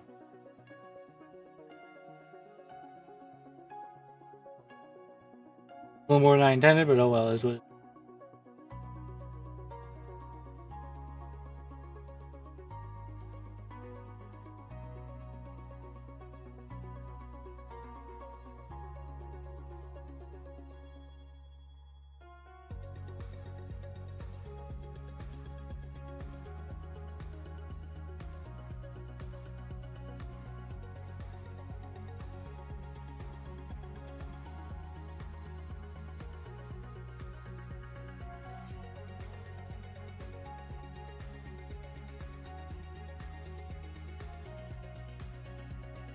Right.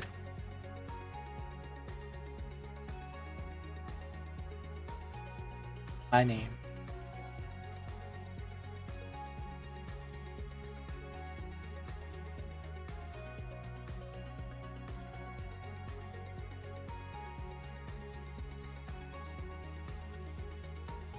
For all the other cards. That is white. And welcome back to coverage here of Pro Tour Lorwyn Eclipsed. I'm Marshall Sutcliffe with Paul Cheon, and we are in Richmond, Virginia. Thank you so much for joining us. We're happy to have you along. We're watching Standard right now, and so far we've seen a whole bunch of different decks down in the feature match area. We've got a couple more. Bant Airbending is one of them. We've seen that one before, but check this out. Nick Chow on 4-color allies. Ally. On the other side of the table here. Yeah, this is certainly... James, no like bread. This is the round where we get to see kind of a lot of the Yes, that's fair. decks that people are bringing, and the allies. Not wild how much avatars actually warp the format really around explosive itself. Starts here.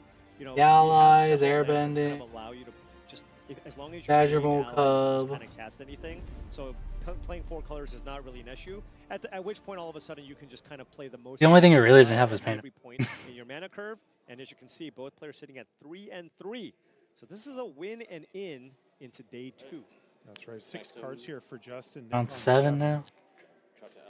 And of course, being on the play when you're on one of these Around assertive it. creature-based decks really matters. And you see he's Okay, got that is this an one. ally to start things out.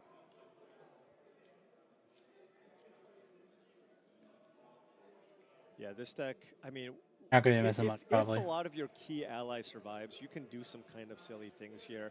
You know, you have Earth King's Lieutenant, which can, of course, pump up your entire team. So if you can get a bunch of allies in play, that's great. You also have cards like Katara the Fearless, which kind of doubles the triggers off of the allies that you have. So you're kind of just playing your allies, hope they stick around, and if they do, then all of a sudden you just kind of bury your opponents in card advantage. And there's that Lieutenant to kick things off. I also see Great Divide Guide ×4 in here. That's explosive in decks like this. But in the meantime, maximum damage coming in with the Earth King's Lieutenant. Yeah, I mean, getting in for a 3 on turn 2 is on the play. That's exactly kind of what you need to be able to put enough pressure here on the Bant Airbending deck, because Like if a- the games like go long, half the you cards have I to wanted to like try the Bant doing. Airbending side. That's right. Bramble Familiar for Justin.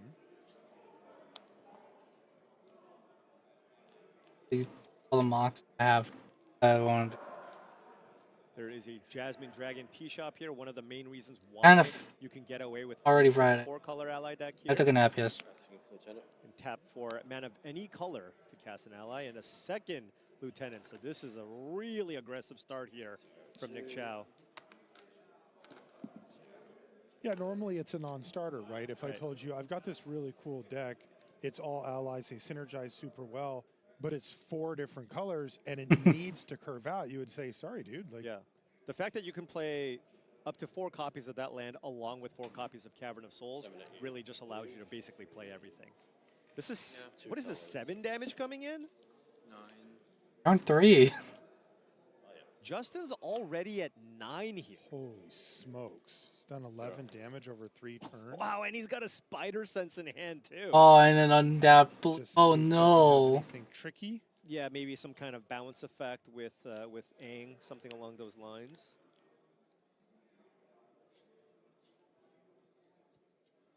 This could be a quick one.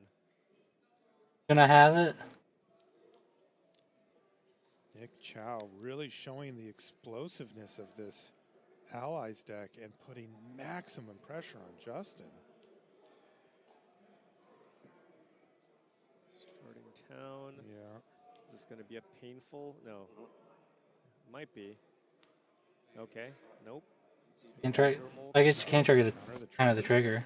Looks like he might. Spider Sense the trigger. Has to pick something up. Has to pick up a tapped card. So picking up the 3/3. So it wasn't free, right? You did Not pick at up all. a 3/3 Trampler here to be able to counter the triggered ability on the Badger Mole Cub. Oh. Okay, hey, that is a nice way to clean up the board here. Double spell turn from Justin. Still, Badger Mole Cub is still in play. The Bramble Familiar next turn will tap for 2 mana.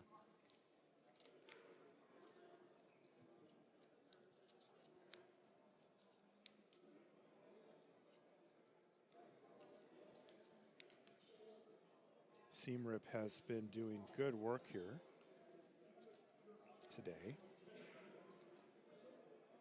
He's what I want to do. Best rebuild for Throw maximum him off, damage probably. output is the question. Looks like he's going for Earth and Ally into that Earth King Lieutenant that we know is in Nick's hand here, as it was picked up from the Spider Sense. So, hey, this is still a big attack here. I mean, that is what, a 4/4 Lieutenant getting in with Trample.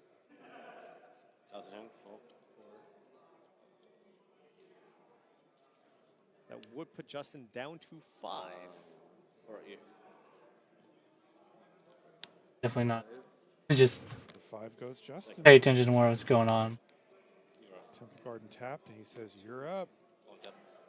As you mentioned, though, this is a lot of mana available now for Justin. Get a 5. Yeah, Aang at the Crossroads would be an interesting one, just because you can add multiple threats to the battlefield. Of course, Justin would need to play an extra land on top of that. Or, you know, if Justin had something like another Seam Rip and an Aang just to deal with the Tramplers, that could also be something that he can have here to come back. Nick is Only down a to 1 5. card. I believe the last card was a somewhat new card. I mean, not somewhat, actually new card in Winnowing. Oh, really? Ooh. I believe that's what he had in his hand. Now, take a look here. Convoke Sorcery. For each player, you choose a creature that player controls. Then each player sacrifices all the other creatures they control that don't share a creature type with the chosen creature they control. Yeah, he's got 2 of those in the board. Yeah.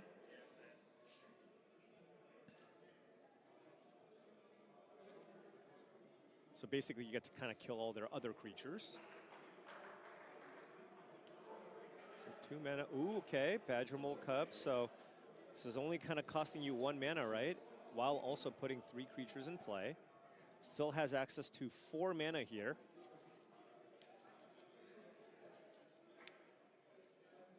Excuse me.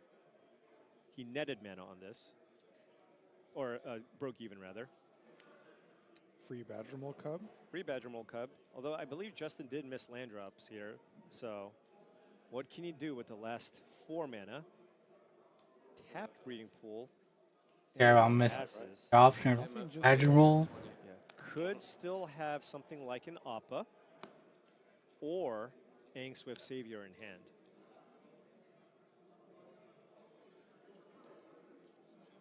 Three cards. But I feel like if you're Nick, it's like, what do you do, right? You can't just say nothing. You also do have this Winnowing that you can run out. Looks like he's going for it here. He's got 2 of them in hand. Or I should say both of them in hand. Right. Does Justin have Aang? He does. He will have to take a point of pain here. Go to 4. So is his second Capo of Winnowing going to do the thing next turn? Possibly. I mean, this is this is an attack for 4, right? I imagine there's going to be a double block here with Aang and a Badger Mole Cub.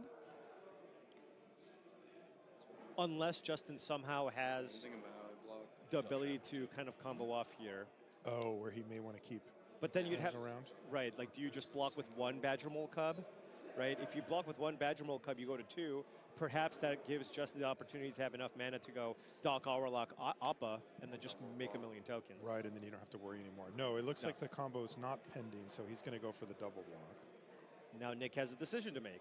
I wonder if we're going to make the Doc Arlocks. Do I want to shut you off That'd be pretty with funny. 2 mana by killing the Cub, or I have that Alpha do I now. want to Do I have absolutely it be in this minimize box the right? chance that you might be able to combo? I think. I'll knock off the cub. Eating up the I mana. pull that Alpha. He figures that's the best way to prevent potential combo shenanigans or just keep Justin from doing too much. But Justin still has access to a lot of mana here. 6 mana available with this board. And that's without a land drop yet either. But Dang, has to be mindful of the fact that there is a Winnowing that is in the airbend zone.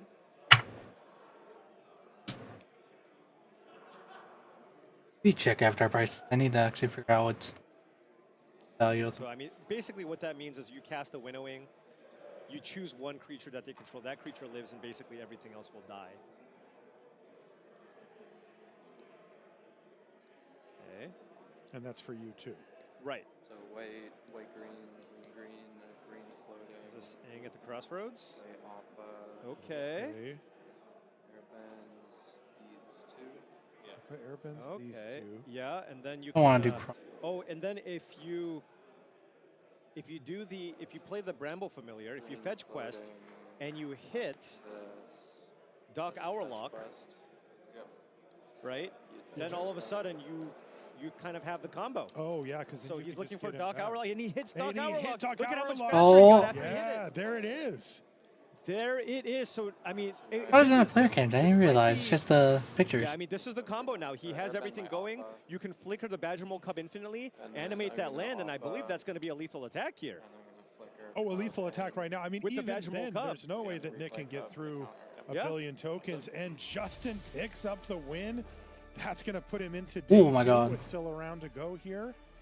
We have seen so many clutch fetch quests. Seriously. Just getting you exactly the piece that you need. Yeah, having that be such a critical part of both how you make mana and do your early game in the deck, but then having the other side of it just be the thing that finds your combo pieces is incredible. Yeah, I mean, it just kind of does absolutely everything that you want in the deck, and it's been super, super impressive. The Ban Airbending deck, I mean, it's one of those decks where I feel like there's not been too many additions to it. You could have just literally played almost the exact same deck at the World Championship, but somehow the metagame's kind of evolved. They've, taken out a lot of the cards that you don't absolutely need, and it looks great. It has. Every time we've had it on camera, it's really stood out to us, taking a look at what it can really do. Okay, let's take a look at Ray Zhang versus David Rude. And once again, we have players who are at the 3-3 record, which means a win would put them into day 2. And Ray Zhang has brought a spicy one here. What did Ray bring? Well, Sanctum of All, they love their combo decks. Yeah. And this is a really spicy one. They call it Teamer Harmonizer. And the way it kind of plays out, it's kind of like a Teamer control deck, but they have the ability to kind of kill you out of nowhere. It relies on basically Mightform Harmonizer. You combine that with Full Bore and a fetch land, and basically you can just deal more than 20 damage to your opponent out of nowhere. And by the way, because you're warping into Teamer, the Harmonizer, it actually has Trample as well. And presumably this is something that you are looking to maybe use to target something like these Badger Mold Cup decks that are really lacking in interaction, right? All you're trying to do is ramp and kind of get Crater Hoof Behemoth in play. And I feel like kind of the theory is, well, if they're going to look to do that, then I can just try to play whichever combo deck I think is best suited against that strategy. I mean, to me, the best decks really in Magic history have often been decks that can play a perfectly serviceable, fair game plan where they just kind of cast their spells and advance a game plan, but have the ability to, oops, I comboed you and now you're just dead.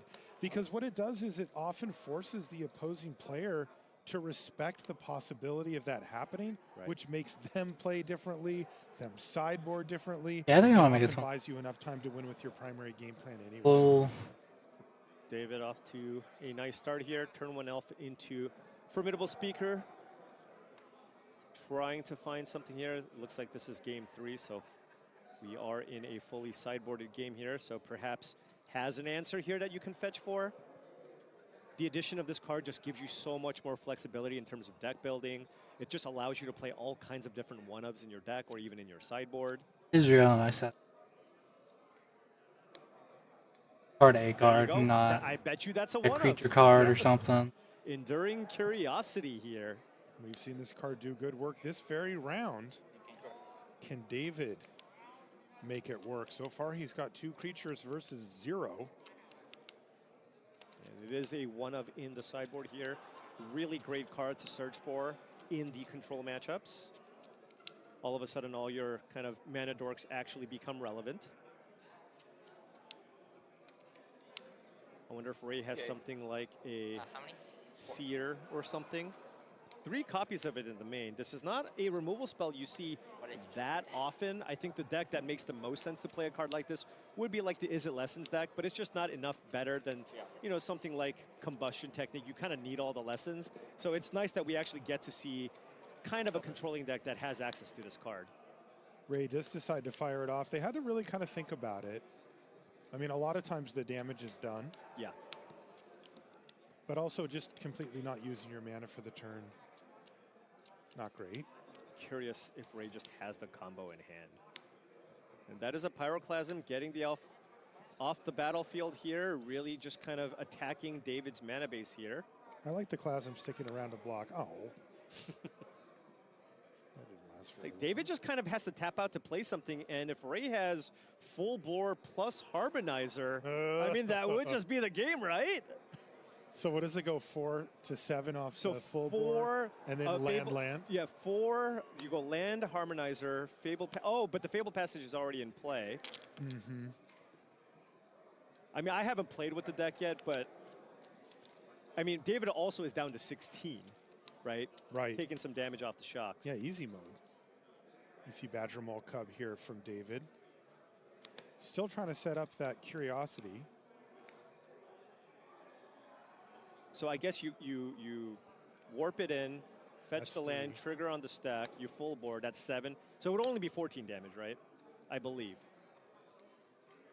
With 1 landfall trigger. Right. The combo really works is the way that you really want the combo to work is not have the Fabled Passage in play yet. Obviously, fetch them one by one.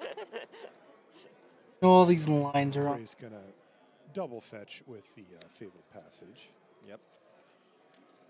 For efficiency. So no Might Form Harmonizer kill here just yet. Perhaps another Pyroclasm? That'd be a clean way to Cub.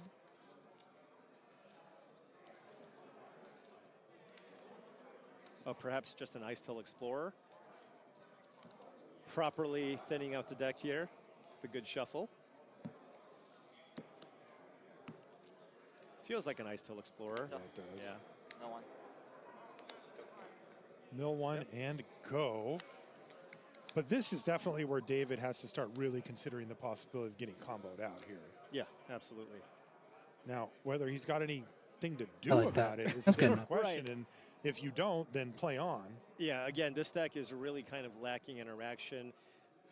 Now, David is playing the Bant version here. There is a singular copy of Bright Glass Gearhulk that's in the deck that you can use to kind of fetch Or just get the back. cards like Melt Strider's Resolve or Unable to Scream, both of which would work if you had the Gearhulk. Ooh, it's Ouroboros. I imagine that's kind of what Ray wants to see. It's like, okay, play Ouroboros and maybe I can kind of do my thing. Right, I get 2 turns. Right. And the nice thing about something like a Seer is even after a trigger off the Ouroboros, you can still finish it off because it has 4 toughness. Oh, and doesn't represent Spider Sense here. Okay. Just passes the turn Now, back. I don't see a Might Form Harmonizer in Ray's hand, so can't actually go for that necessarily. There is a Pyroclasm and a Seer in Ray's hand. But Pyroclasm not quite effective here. Seer would cleanly deal with the Ouroboros.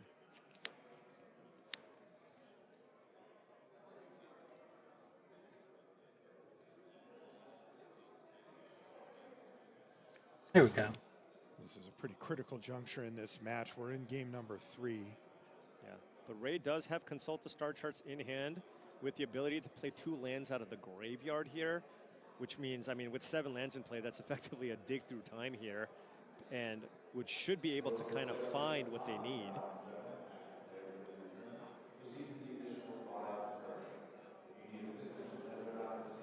Waiting for turn, no trigger on the stack, fetch. Okay, thinning out the deck. I still have a land drop. I'm gonna use this a die for a land drop. Yeah, that was the first land, playing that Fabled Passage out of the graveyard. Yeah, and we've seen this sequencing before.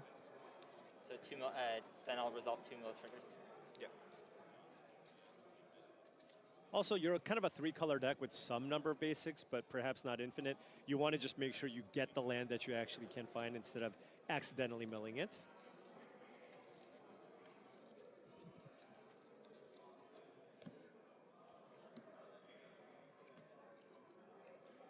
Okay.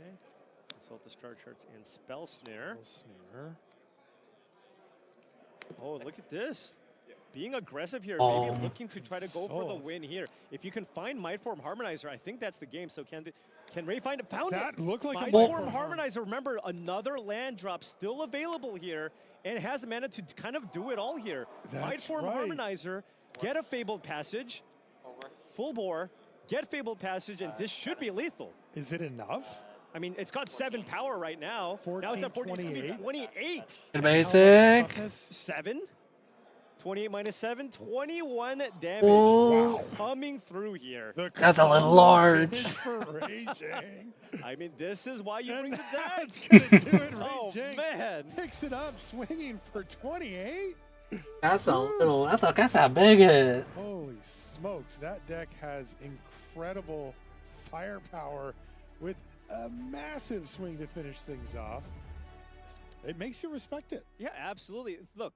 The only real ways that this Bant deck can interact are sorcery speed removal spells, right? You have the Unable to Screams and what have you. So if you just have an instant speed way to deal 28 damage, I mean, you're just oftentimes just not going to have enough toughness on the board to deal with that. That's right. And you know, it makes a lot of sense. We've seen a I think lot I might of have decks like that are combo versions, or they're very much inward looking. They're not looking to interact with their opponent very much. They're really looking to kind of do their own thing, and having that random one-off just boom that the other decks don't have is certainly paying off there for Ray Chang. Fantastic stuff from the feature match area. We are going to take a short break here from Richmond. When we comes back, we'll be at the news. A little bit. Don't go anywhere. When they make it Bloomborough, where there's shortened enters the battlefield at things not take their full name on this.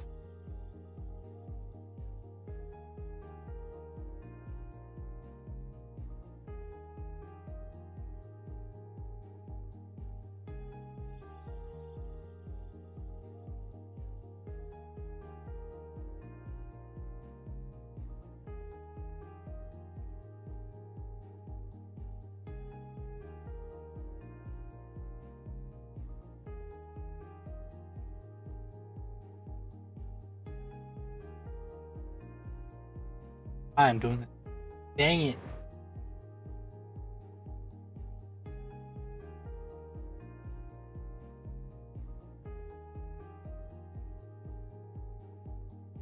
And I really like that Chrome, however, how I had that written too.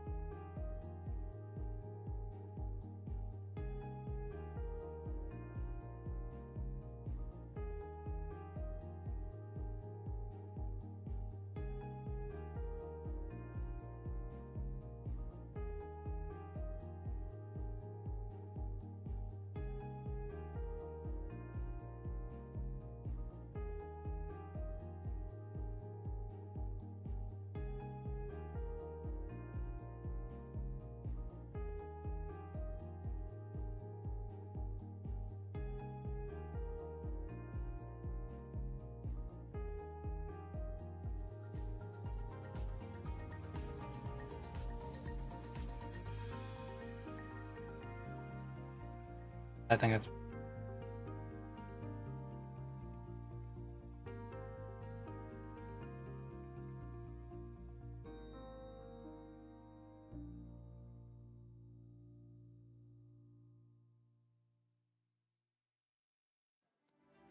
The Magic Limited Championship is a brand new special Oh event yeah, I in forgot that was starting 2027, this year. a competition that brings Limited to the center stage.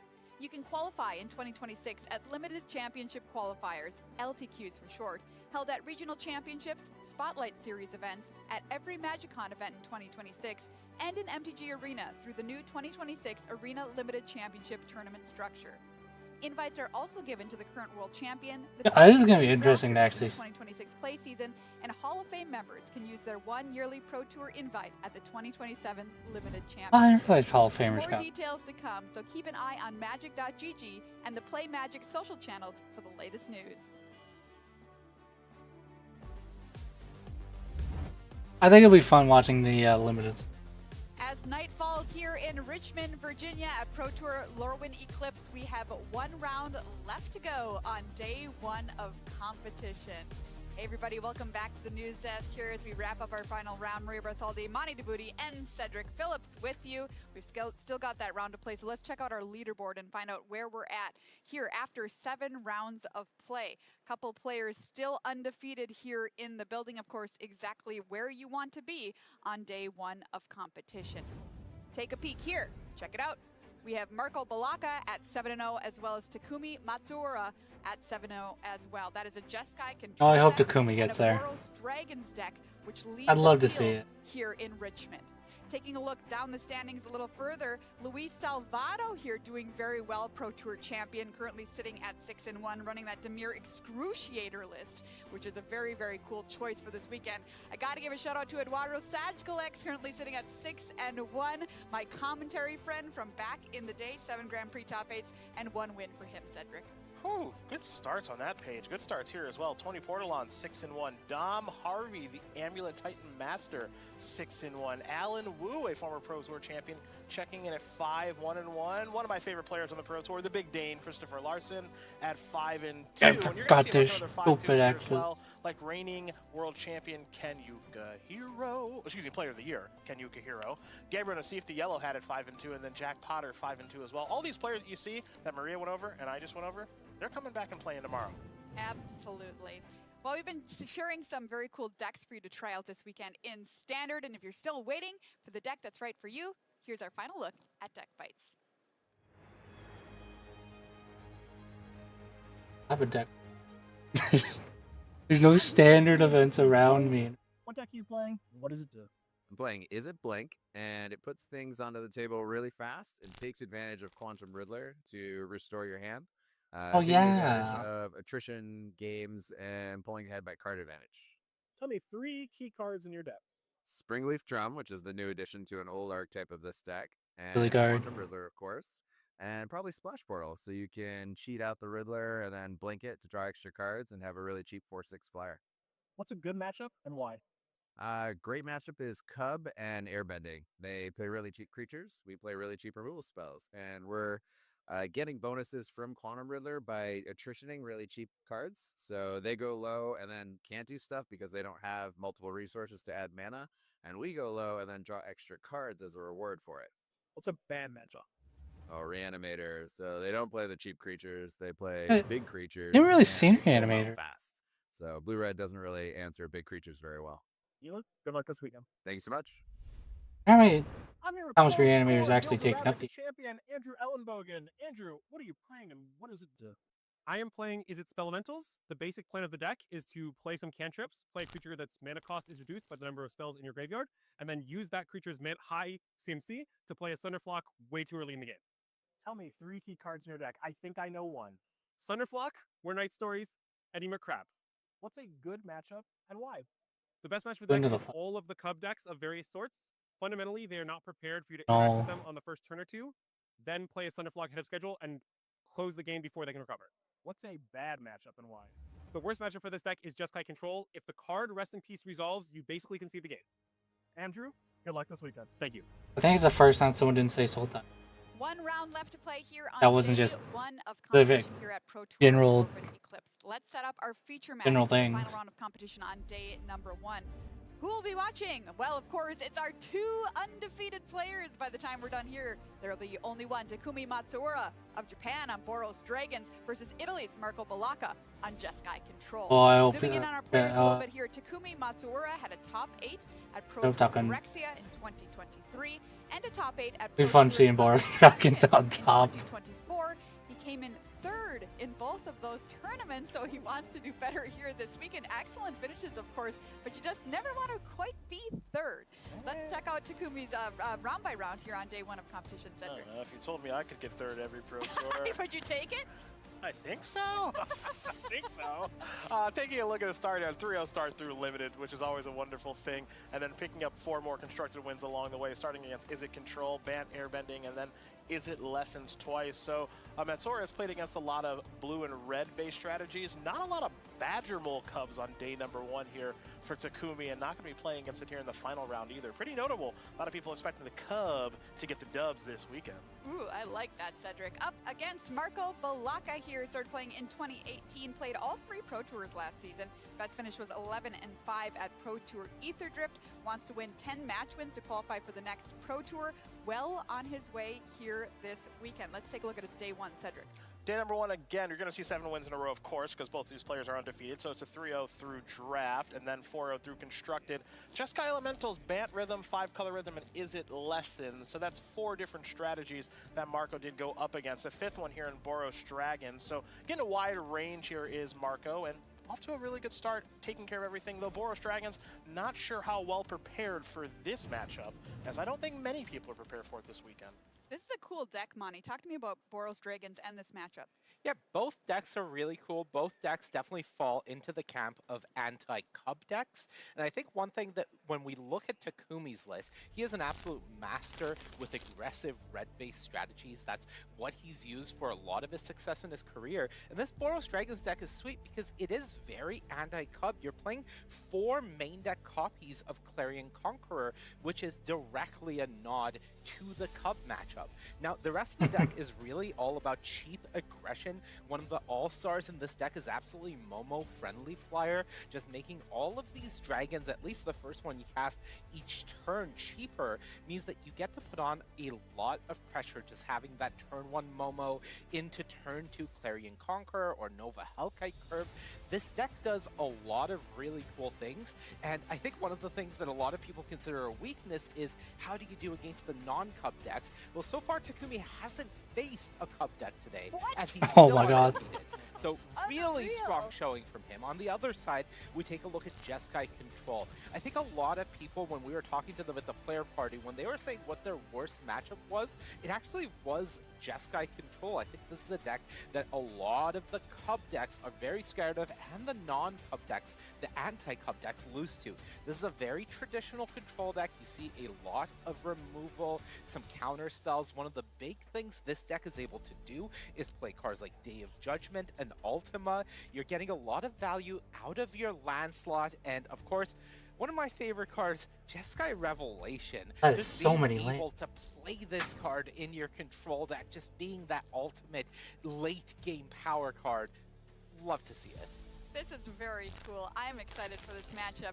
Before we get to it, though, we're going to check in on a very unique group of players who is doing pretty well here on day 1 of competition. This is the Italians. Here they are. Check it out. These are a group of players who, you know, it's a team that kind of changes from Pro Tour to Pro Tour. If you're Italian, make the Pro Tour, hey, they might ask you to come on and test with them in their Discord if you're not already on a big testing team. And they are doing great here on day number 1. Check this out. How are the Italians? One of our tournament leaders currently at 7-0. We've got a 6-1 right there. 2 5-2s. Really incredible records here. Only 1 player out of day 2 contention so far here on day 1 of competition. So depending how the rest of the tournament goes, the Italians can make quite a showing here this weekend. Well, it's time for the final round of day number 1. Let's find out who our lone undefeated player will be. I'm going to pass it on over to Alien Corey in the booth. Let's Oh, find I'm gonna out be indeed. so Thank you sad much, if this Maria is- Corey. Who is going to be our undefeated player going into day 2? Definitely got to put a huge advantage to Jeskai Control here, Yeah. as it seems very good against a Boros Dragon strategy here, but dragons, that's a great argument. Anything could happen. Sweet list from both of these players, Takumi Matsuura from Team Moriyama Japan, and the Italians, Marco Balaka. We're going to see some non-green magic for a hot minute, which Yippee! is super cool, and some would say unusual to see these 2 decks undefeated, but, you know, they came poised to defeat the big bad in the room, which is just an itty-bitty little cub, and they're doing an excellent job thus far in the rounds. Yeah, once again, 2 decks that very much seem like they are great against Cubs, and now we're playing against kind of the other categories against each other, and adds an interesting wrinkle to this tournament. It might come down to who bought the best anti-cub deck and also, you know, has a win condition. Exactly. Yep. So Takumi's deck definitely trying to just play extremely powerful creatures on rate. So, you know, by you know, in turn, we have a lot of rares, mythic kind of things. So just playing extremely powerful cards and hoping they can't get answered easily. Spider Manifestation to accelerate here a little bit for Takumi.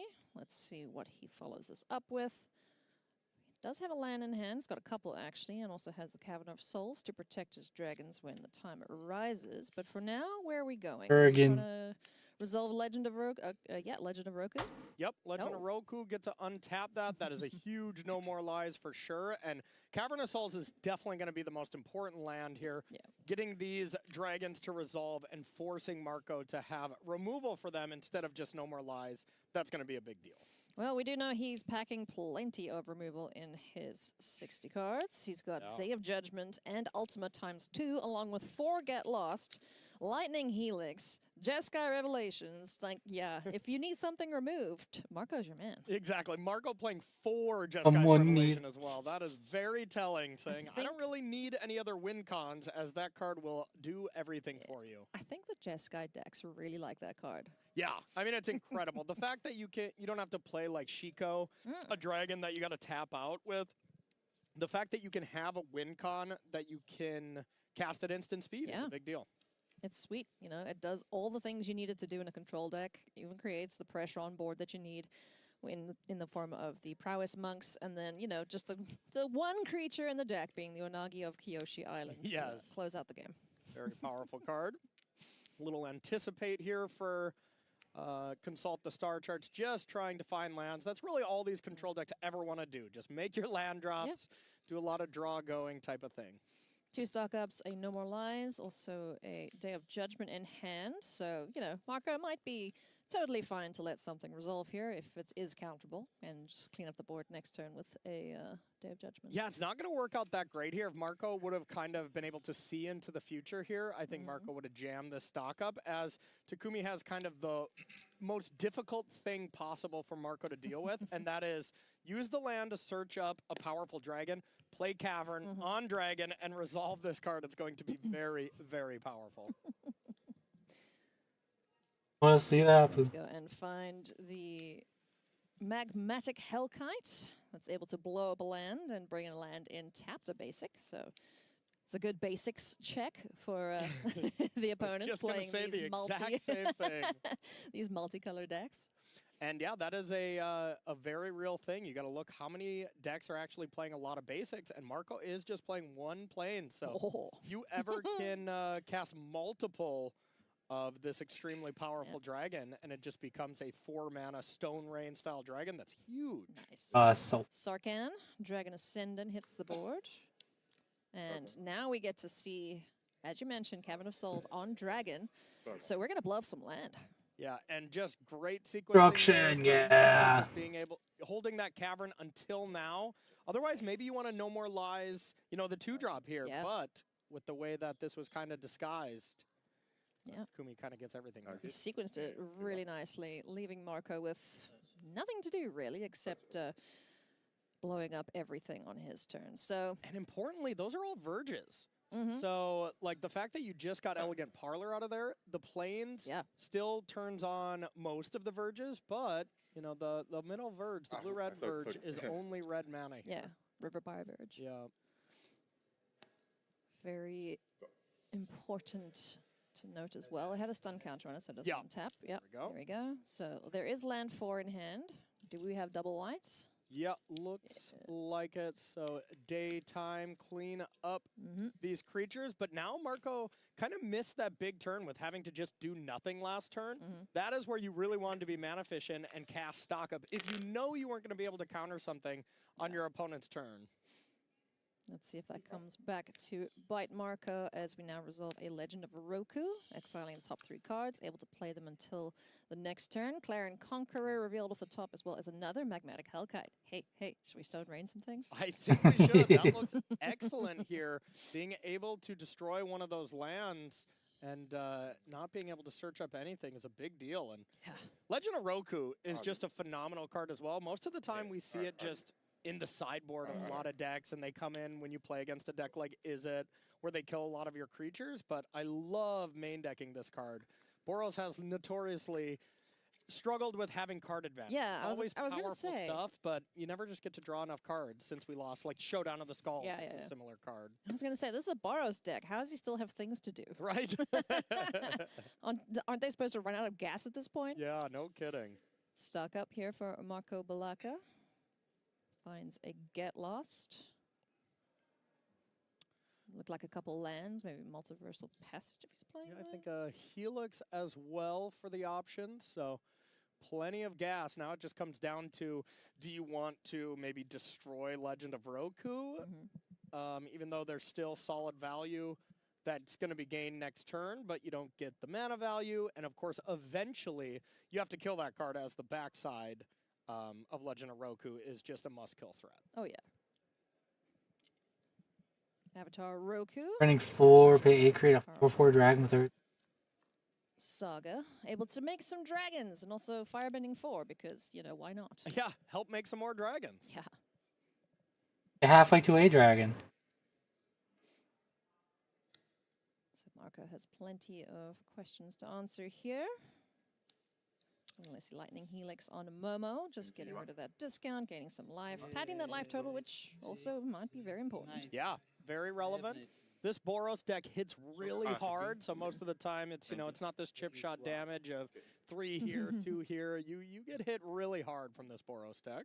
Grand. Bopping in for 1. Yeah, not exactly grand. St. Grand's Boros deck. Chapter 2, get a Color of Mana. So 6 mana available. Looks like we have Sirach, which essentially costs 1, getting the treasure. Then Nova Hellkite as well. Haste is going to be a big deal in this matchup. Yes. Being able to get in some damage before Day of Judgment can clean up these creatures. Is he playing Nova Hellkite? Must be, right? Yeah. Not even Yep, danger. yep. Come on. That's usually a good way to clean up the control players. Exactly. Here comes Sarkin, Dragon Ascendant once again. Enters, beholds a dragon, makes a treasure token, now has 5 mana to work with. But wanting to save that one for later. Nice. So you don't lose out on both of the creatures from Legend of Roku.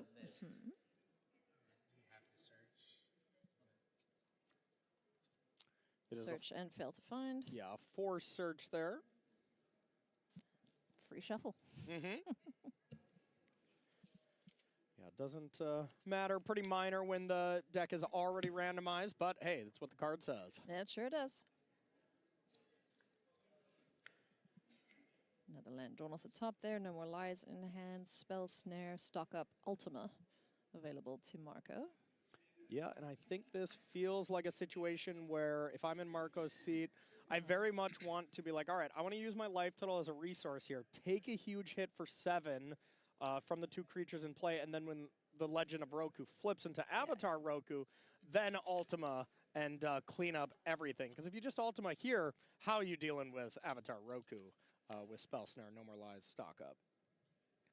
I'll be fine. Feels like a solid stock up turn to me, but of course it's easy to say when we have perfect information on both players' hands. Absolutely. And we're not under the bright lights of trying to be the only undefeated player here at the Pro Tour in Richmond. I must say, they're super chilled, both of these players. You know, not fussed. This is just another game of Magic. A couple nice cards drawn off the top there for Marco. I saw Quarry Mountain Monastery. Rest in Peace, Get Lost, and something else in the middle there. Rest in Peace, probably going to be the fastest side out possible against this Boros mid-range style of deck. I think I saw a Mistrise Village in there, but yeah, I'm going to take the Quarry Mountain Monastery and the Get Lost. Yep, that seems solid. Now having the ability to counter at least one thing. Avatar Roku. Dragon. Flippity flops. Back on the board. 4/4, can't attack though, because it was exiled and then returned. Now, kind of the perfect play for Takumi here is to be able to warp a Nova Hellkite. That way, it's going to go into the warp zone instead of just get taken care of by Ultima, and then you have another hasty threat for next turn. So nice. That's a big ol' smack. It's going to get taken out, though. Get Lost takes care of the Nova Hellkite. Recognizing exactly what you said, Corey, that not something that he can deal with when it comes to playing sorcery speed removal. Yeah, and that just has to be the biggest, red flag here from Takumi. Is just thinking, well, you just killed my creature that's going to go away. Why not kill one that's already on the battlefield and is going to stay? And that could only mean one of two things, actually: Day of Judgment or Ultima. But that's about it. Both bad news here for the creatures player. Both pretty similar, but you know what? Boros Dragons here brought the deck to prey on the Cubs, but doing a pretty good job up against other archetypes here this weekend. Yeah, especially as Takumi hasn't played against a Cub deck yet. That is quite wild. I believe they were saying at the desk. He did play Ken, and he's playing Airbending. Sure. Unless yeah. Ken doesn't have any Cubs in his band deck. Yeah, okay. Maybe not just Simic Cub style thing. Or a strictly rhythm deck. Yeah. So now it's just the... Yeah, play Ultima, not even leaving up No More Lies here. Just recognizing I would rather play Esteem Vent's Tap to protect my life total, as the odds that No More Lies gets to actually counter something next turn seems very low. Yeah, it's dwindling a bit. Oh, Burst Lightning. We could see Burst Lightning to the face. Yeah, and that's just okay. Nova Hellkite is else to do. exactly what we want, but yeah, just another land for Takumi. That is quite brutal. But yeah, we might just see it fired off now. Yeah, go face. Yeah.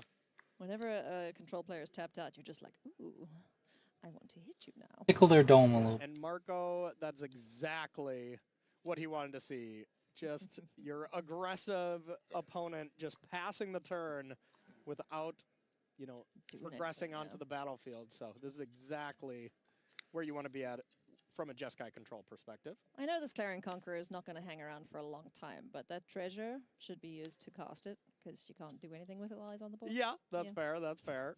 But yeah, Braid probably going to clean that one up pretty quickly here. Yeah. See? Not long for this world. But now the treasure's online. Oh, yeah. There we go. Yes, there's upside. It's going to be very... One extra mana next turn. Oh, no, it's used. All right. All good then. Oh, I bet that went away with Ultima and they just... Oh, yeah, you're right. That is artifacts as well. And Never that's mind. a big old finisher right there. Jeskai Revelation. Quite a good magic card. Yeah, here. no kidding. Gotta cast that one right away, otherwise it goes away. And yeah, you kind of want the stuff it brings along, to say the least. Yep. No spell, but can bounce a land, which is pretty neat. 4 damage to face, makes 2 little buddies. 16. And draw 2 cards, gain 4 life. So yeah, and here is where Marco takes over. Definitely. It kind of felt over the turn that Takumi passed without progressing to the battlefield. But, if that Hellkite didn't get lost, this game would have looked a lot closer. At least he still has the Burst Lightning for tokens. Yeah, ultimately, it may have still ended up in the same result here. Yeah. With Marco pretty much in control here. Control. Yeah. He wants to be. This is really how this matchup feels like it's going to play out. And kind of looking at the sideboard, I know getting ahead of us a little bit, but there is not a lot of things that come in that are anti-control cards. No, it's Takumi's main game plan is just get to the board as quick as you can and kill them. Because as soon as they get to turn 4, all your stuff is dying. Yeah, and never mind, a lot of the deck bites that we've been hearing throughout Yeah, the that Burst weekend, Lightning is not resolving. kind of common factor that we've been hearing a lot is like, okay, all these anti-Cub decks, what don't you want to play against is the question we asked them. And a lot of them were saying control, you know, so.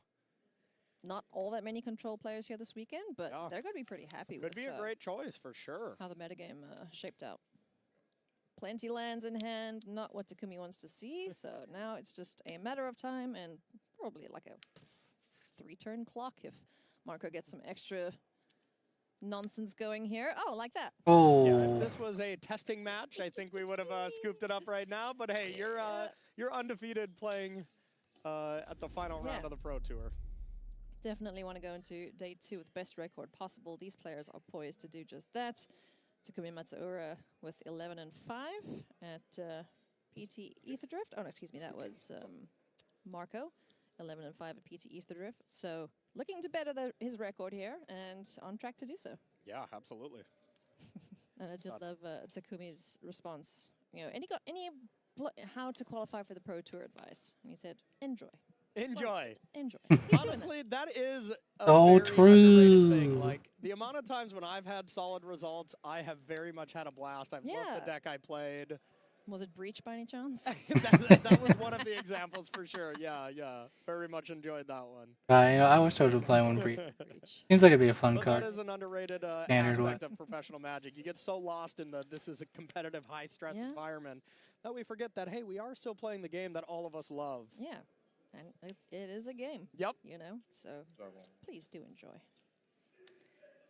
Dragon, named on Cavern of Souls. Clarion Conqueror joins Sarkhan. Lightning Helix says, no thank you. Yeah, and I think Twin Maw Stormbrood, what gets cast most of the time for the removal spell, the Charring Bites, yeah. that I think is very telling about what, you know, how many cards for control Takumi has in the sideboard. That doesn't seem like a card to me that you want to leave in. I mean, looking at the sideboard, we see, like, right away, it's just 4 Rest in Peace, 4 Doorkeeper Thrall, and they do not have text they didn't against do anything Marco. there. So, It's very not clean a lot. sideboard, though. It is very clean. Very simple. Just doesn't contain a lot of things that are going to help you out against a control deck. So this could be a pretty short matchup here. We could see Marco being our undefeated 8-0 player going into day 2.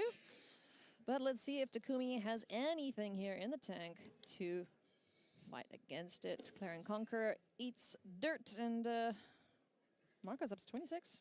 Yep, has a huge buffer for a card like Nova Hellkite. You know, that you get into these kind of tricky spots against these red decks that are hyper aggressive. Once you get down to 9 or so, that's when it's just scary, right? A couple Nova Oh my Hellkite god, I didn't even hits, see a burst 26. lightning or something, and you 2 end up in a lot of helixes. trouble. But when you're at 26, you can just be like, yeah, sure, I'll take Nova Hellkite a couple times and then kill it when it's convenient. 'Tis but a scratch. Exactly.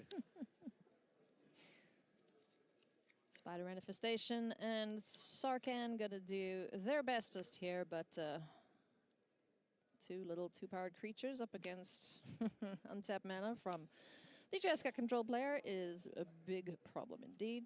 Now we see the Twin Maw Stormbrood hit the board.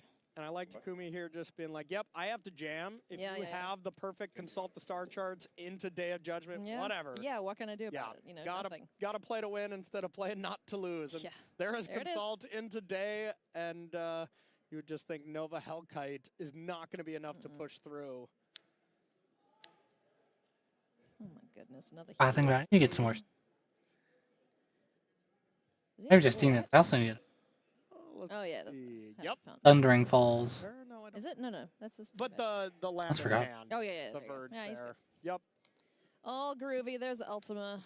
Gets rid of all that and the treasures. We won't forget them this time. Yep.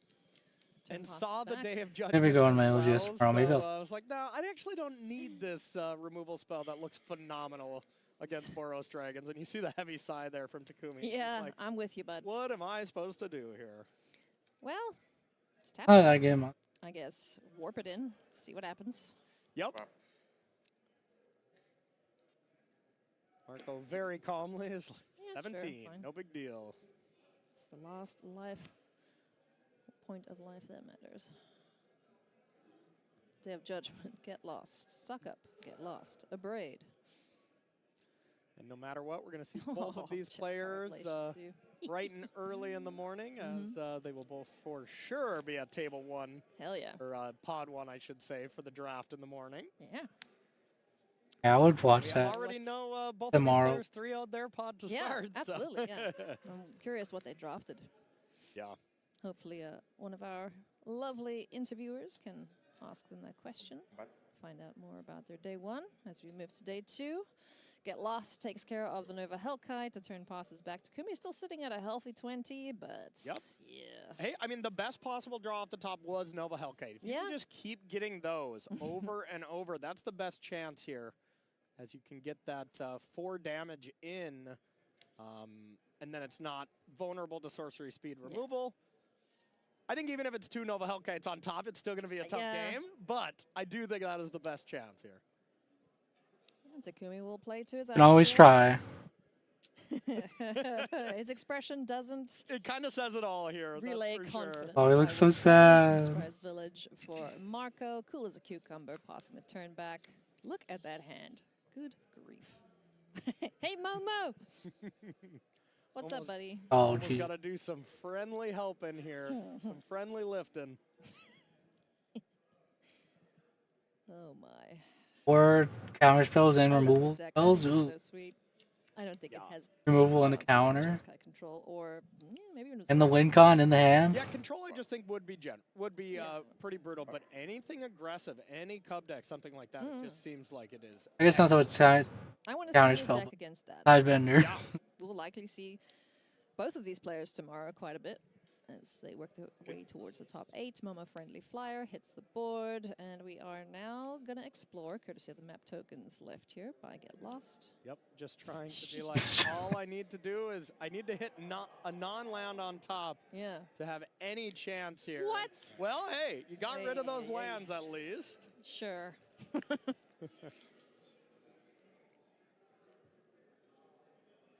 I'm almost not long And for now this. passing with 7 mana available. What could that mean, Corey? You know, I think it means this Momo's dead in response to this. Hey, Legend of Roku is excellent, and I do not see a counter spell ready to go here. So, I mean, one thing, bin as well. Marco might be really tempted here to just Tidebinder the first ability of Legend of Roku. It's definitely the most important part of it, is the card advantage, so. How does that work with Tashana's Tidebinder? Do the steps still progress? Yeah, the steps would still progress, but it just counters the exile, yeah. So you still get the mana the next turn. You would still get the flip side. As it is an enchantment right now. Yeah, and Marco's just like, it just truly doesn't even matter. Okay. Yeah, okay, the Jeskai Revelation, just being able to bounce it. Yeah. Looks pretty solid as well. Actually getting to use the first line of text on that. Yep. Whereas last game was just like, I'll just do this because why not? Yep, and wasn't able to play that other land to redeploy it here. Marco fans out 8 cards, and you're like, yep, this is a control player's dream right now. He's living the dream here, friends. About to go 8-0, I would feel. And I would have loved to see the Dragons go Start here for 8-0 day one. Control player. Yep, the best players at these kind of moments, it's you know, some players kind of speed up. This is the time when you slow down and just be like, all right, what possible ways could I lose here, and try to close those doors. But as soon as the control player starts attacking, you know your time is almost. That is a very good sign that you're in trouble. And then they start hitting themselves in the face too. Yeah, throw away a couple damage points here and there, no problem. And then discard to hand size. All 3 of those things are those kind are of, all bad signs. Exactly. What are the symptoms of my impairment? Oh man, oh gee. All right. Day of Judgment chucked in the bin too. Nice. Now Legend of Roku is probably going to be met by the Tidebinder. Yeah. So counters that. Tashana's Tidebinder only continually affecting an artifact, creature, or planeswalker. Yep. Yes. So if you countered the firebending from Avatar Roku on the backside, that would shut that aspect down. Okie dokie. But yeah, counters the ability, get lost, you can have some maps, and you know, of course, this matchup has looked pretty brutal for Takumi, but Takumi has also drawn so many lands towards the end of both game 1 and game 2, so. I mean, Marco even tried to help him out with a map token, Yeah, right? yeah. You know, there was an attempt. Still having some fun. I mean, you just have to chuckle. I mean, like, there's nothing you can do at this point as Takumi. He's just like, yep, sure, I have a land in hand. Come at me, bro. Yep, we've all been there. Come slap me. Some maybe not so Do close it. matchups. And, you know, for most of us, it just doesn't happen on a 7-0 stage here at the biggest stage in professional Magic like these 2 players are playing. But hey, awesome results nonetheless. Takumi will end the day at 7-1. Marco 8-0, our lone undefeated leader. Yeah, going into day 2 of Pro Tour Lorwyn Eclipsed. Pretty darn good indeed. Congratulations, Marco. A 2-0 with Jeskai control. One of the very much lesser played archetypes here this weekend, and looking poised to have an excellent run tomorrow too if he keeps playing like this. Yeah, absolutely. It looked incredible there, and with the amount of deck bites and players that were saying, yeah, our deck just kind of can't beat a turn 1 rest in peace or a turn 2 rest in peace, like Andrew Ellenbogen was saying with their Spelementals deck. You know, just a plethora of different decks are really afraid of control, so might have a nice metagame call here. For sure. Indeed. We've got more Magic for you, friends. We'll take a short break, but we won't be too long as we wrap up day 1 of competition.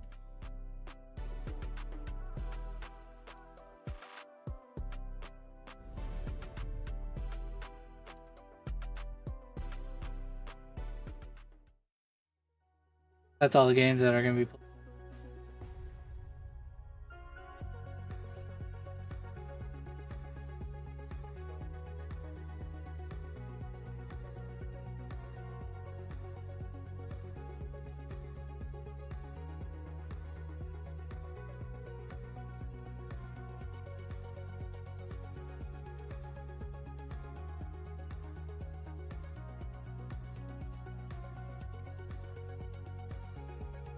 Those were fun. It was nice watching them. I like those. I like watching the pro. Try to watch it when I, along with the.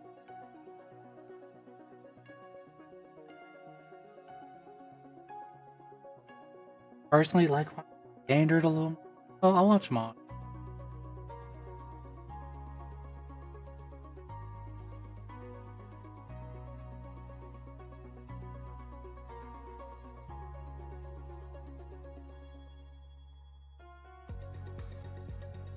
Some fun times.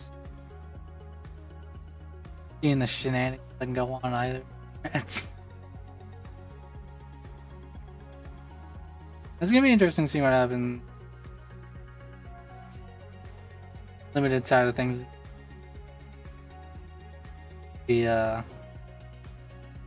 Those events start happening.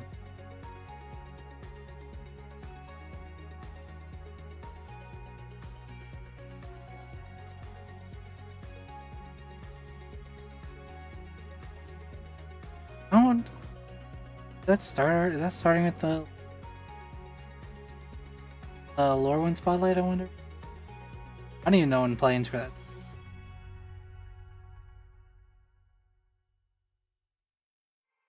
I just know I'm probably not gonna play it because I can't do limited. It is Pro Tour Lorwyn. I'm Eclipse, so bad at it. From Richmond, Virginia, I'm Ailey Loney alongside Corey Baumeister, and we have the pleasure of bringing you the last round of action here today at our Pro Tour. Trying to find those players who are going to fill out the top draft table. Oh, I know there's still games. Yeah, absolutely. Going to be Nice. a very interesting one. We got Tony Portalon up against Arch Dota, the Teamer Harmonizer deck, which we saw. So sweet. Really Okay, if the cool game's things. still going Again, after Azorius Control, maybe Control. Watch is the rest of the truly game. Having an incredible weekend, and I did talk to Arch here before this tournament. Arch just said, "Yeah, my deck is busted." So maybe they know something that maybe the rest of the field who didn't submit a control deck know. Okay. All right. Well, let's see what Harmonizer we can do here. and Both players. Hey, Zorus, So though. just Arch with 7 cards. Tony on a mulligan to 6. But this Mind Form Harmonizer combo is pretty sweet. We did see Ray Zhang pop off up against David Root, I think it was, in one of the previous rounds. Yep. And, you know, basically get this guy out, couple landfall triggers, full bore, dead. Yeah, absolutely. And just being able to have Harmonizer, full bore it, and then have one of the fetch lands, the air quotes fetch lands, Fabled Passage, that just puts you up to That a the only 7 fetch power creature. You double it and you double it. So 28 damage. There's that, there's Just Escape those Tunnel, few amount of Evolving cards. Wilds. Now, Arch obviously playing Azorius Control. That would be so is busted able if it to was. stop whatever Tony is doing here. Especially with these lands. How do you protect this combo? Like, do you just have to wait for the right moment, hope Arch taps out? Because I don't see that happening. Yeah, this is very much a non-tap out deck. You know, this Azorius Control that Arch and some of their teammates brought, it is very much counter spells, a full set of get lost for interaction, which is going to be great against Tony. So also 4 Day of Judgments, which aren't going to be as good. Same with Seam Rips as far as removal spells. But yeah, Tony's just got to pick his spot against Arch for sure. White. The one advantage to this, I suppose, combo deck, as opposed to the Boros Dragons deck that we just saw lose to Jeskai Control, is everything happens in one fell swoop. Either you live or you die. Exactly. So yeah, the big difference between the last match is, we had the optionality to be able to tap out for stock up, thinking what's the worst that could happen to me, take 4 or whatever, the worst thing that can happen to Arch if they tap out, well, the game can end. Yeah. And anyone not aware of Tony Porterlon took second in the Player of the Year race, and it was close. It was like, so close. going into the later stages of the World Championship, we had to put Tony as the favorite. Yeah. To be taking it down. Yeah, no, he was. And then we didn't see Ken for most of coverage. Yeah. He just snuck up from behind and then, whoops, into the top 8, takes the lead. Easy clap. Exactly. Tony just getting his mana base lined up here. Arch on the other side of things. Yeah, and that's the problem with saying go. Same. When your opponent has 4 mana. That's usually the time when you're like, well, I need to try to play something they need to counter, because the alternative most of the time is they get to do some consulting of the star charts. Yes. So that is always brutal, and where you kind of really want... I have one.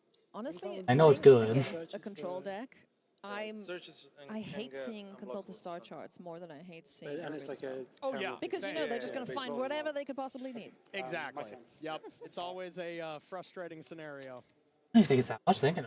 Plenty of removal in hand there. He caught a quick glimpse I of love. Arch's hand. Couple Baked of with him. counter spells too, no doubt. Escape tunnel, just another way to go and fetch a basic.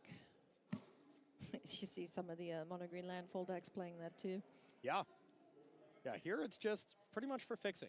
Yeah. I mean, sure, if you can make something unblockable, cool. Yeah. It is pretty cheeky to do that before you start your combo and, you know, multiplying by Exactly. a billion. And that can happen. You know, you can target one of your earthbent lands and then start cranking it up with the harmonizer to make an unblockable threat. It's in response to the sacrifice. Okay. It's mine. I said pass. It's end of his turn. Yeah. So it's my turn. Okay. This is relevant. Look for the land. Does this resolve? Yeah. So trigger. Yeah. So draw 2. Yeah. And it gets 4 count. It's going to be a 5/5 here. Nice. Yeah, Wan Shitong likes it when your opponent goes to search for That's things. hard. They're like 31. Playing it in response to it being sacrificed. Discard. And that was in response just so you get that extra boost from your opponent searching the library. Around the time it came out. A text that, you know, doesn't come up that often. Yeah, but not too much. Still very much relevant. I bet Wan Shitong loves playing against Formidable Speaker. Yeah. So now we did... yeah, exactly. I'm saying we just tapped out against the deck that can kill you out of nowhere. A 6/6. Yes. Arch might be dead. So, yeah, I mean, this, we full bore it. Full bore, yeah. It becomes, what, 7 power? And gains land. trample. This is 28 damage. So it's 14, 27. 6/6 is not enough for that. This is -2 Arch is about to go to. 28. Yeah. You'll get another. Just for sorry. Wow. And, I mean, Arch just had to have not had a get loss. Maybe didn't realize how explosive this deck can be. 14, and then 28. Back the harm. I saw counter spell. I saw a seam rip. It does have trample. Because it's warped. Trigger this when you search. Yeah. Yeah, okay, so that's 1 less. That's not going to help, is it? Yeah, no, that's just -1, but it's cool at least. Not quite 0 yet. Arch sure is dead here, so Tony Portelon finds the opening. Oh, yeah, that was a fast game. Just took advantage right there and then. That was sweet. Wow. I mean, you have to just kind of assume that Arch's hand didn't have something like a get lost as well as those no more lies. Otherwise, you would think you want to play a little more conservatively there. Do you think maybe Arch should have made Wan Shitong a little smaller? You know, to maybe find get lost, sure, and then you're not drawing as much, but I mean, in hindsight, definitely, sure, as you died immediately on the crackback, but yeah, tough deck to play against when your deck can kind of just kill you out of nowhere. I do love seeing what Team Sanctum of All comes up with. It's always spicy. It's so fun. It's always spicy, and it's always awesome. On top. Escape Tunnel fetches a mountain. Restless Anchorage. Such a sweet printing of it. Yeah, so pretty. Great. The Citadel land is excellent in this deck. A card that is always extremely powerful with Fountain Port, which is a 3 of in Arch's deck. I'll find the blue, and then I'll pass. Analyze the pollen, going to find all of the colors that Tony could possibly need for the Colors. shenanigans that are going to ensue.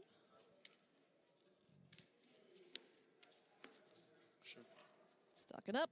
Let's find some removal spells. Yeah, I like this to start. I see Get Lost in the back. That feels Mhm. like what you immediately want to take. But that being said, I believe that is There's a Get Lost in hand. That might be 2 in hand already.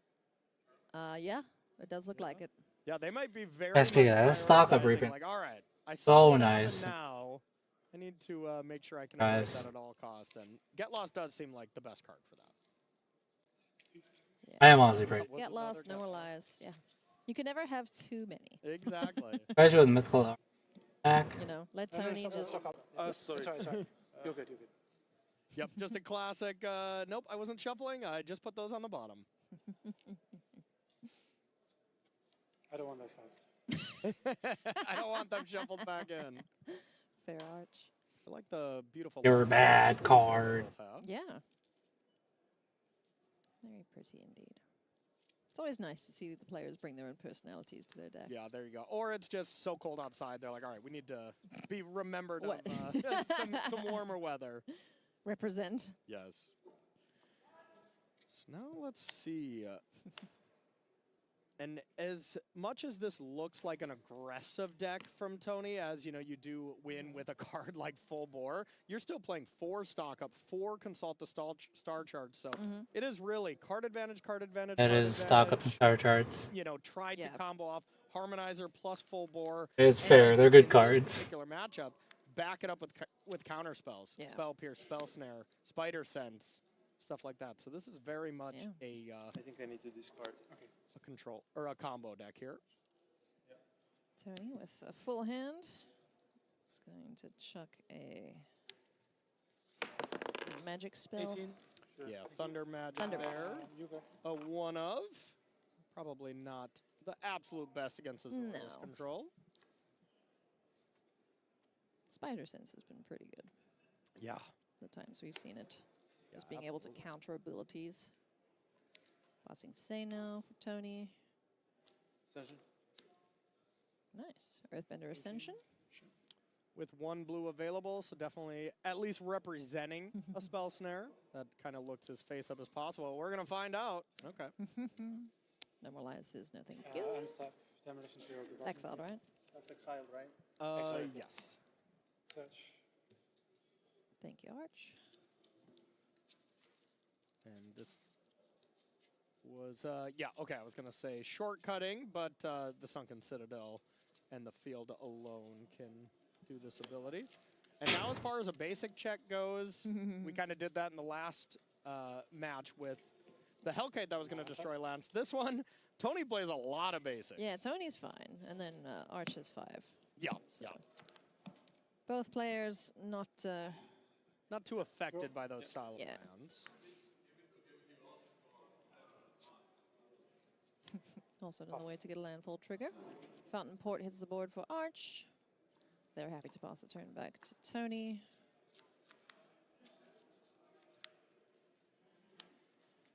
The passing Say.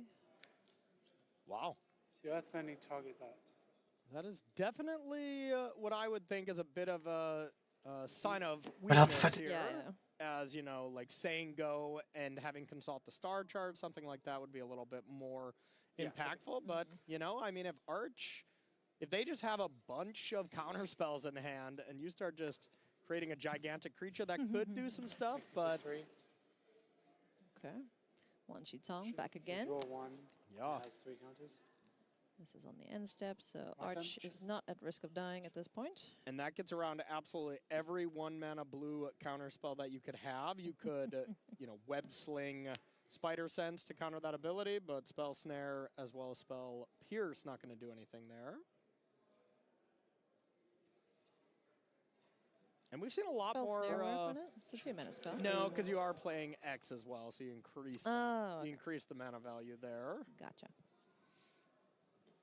Good. We've seen a lot more Wan Shi Tong librarians than I thought we would in this tournament. You know, with either in Dimir control, Azorius control. It's a good card. Yeah, it is a strong one. 6. I really wanted to make a commander deck out of it, but I'm like, what do I do with this? In the deck. Stock up on the stack. Does Arch allow it? I think the answer is no. Yeah, that would make sense. for Arch to be, so they can be mana efficient. Yeah. And Playing like a Demir at deck. some point, Tony is just going to just go card advantage, Or that doesn't. and then Players draw. eventually a They'll draw summon actually. combo with some counter spells to back it up. So I really like Arch representing. That's kind of half the bit of make watch it so Tony doesn't on have all card. the time in the world. Absolutely. Yeah, you got to have some pressure along with your permission. Yep. So Arch doing a good job of taking Tony down to 12, and also now anytime Tony goes and searches, that L's going to get a lot bigger. Ugh. Yeah, and Tony's deck does do a fair amount of searching with all the fetch land style with escape tunnel, Oh, passage. hey buddy, I still Explorer. When you play lands from graveyard, Yes. yeah, and you may play an additional. And you have mills play every time a one. land Yeah. enters. Resolve. So getting some value going there. Arch is just like, yes, go search your library. Yeah, exactly. You can bring back that fabled passage if you Yeah. want. No big deal. Yeah, I'd like a counter on a card, thanks. Now, one thing Arch No, this is how he gets them. Fill them out. get lost They can draw in so many cards. with the mill trigger on the stack. So there's no way you can kind of just be like, all right, put 2 lands into play without Arch being able to interact.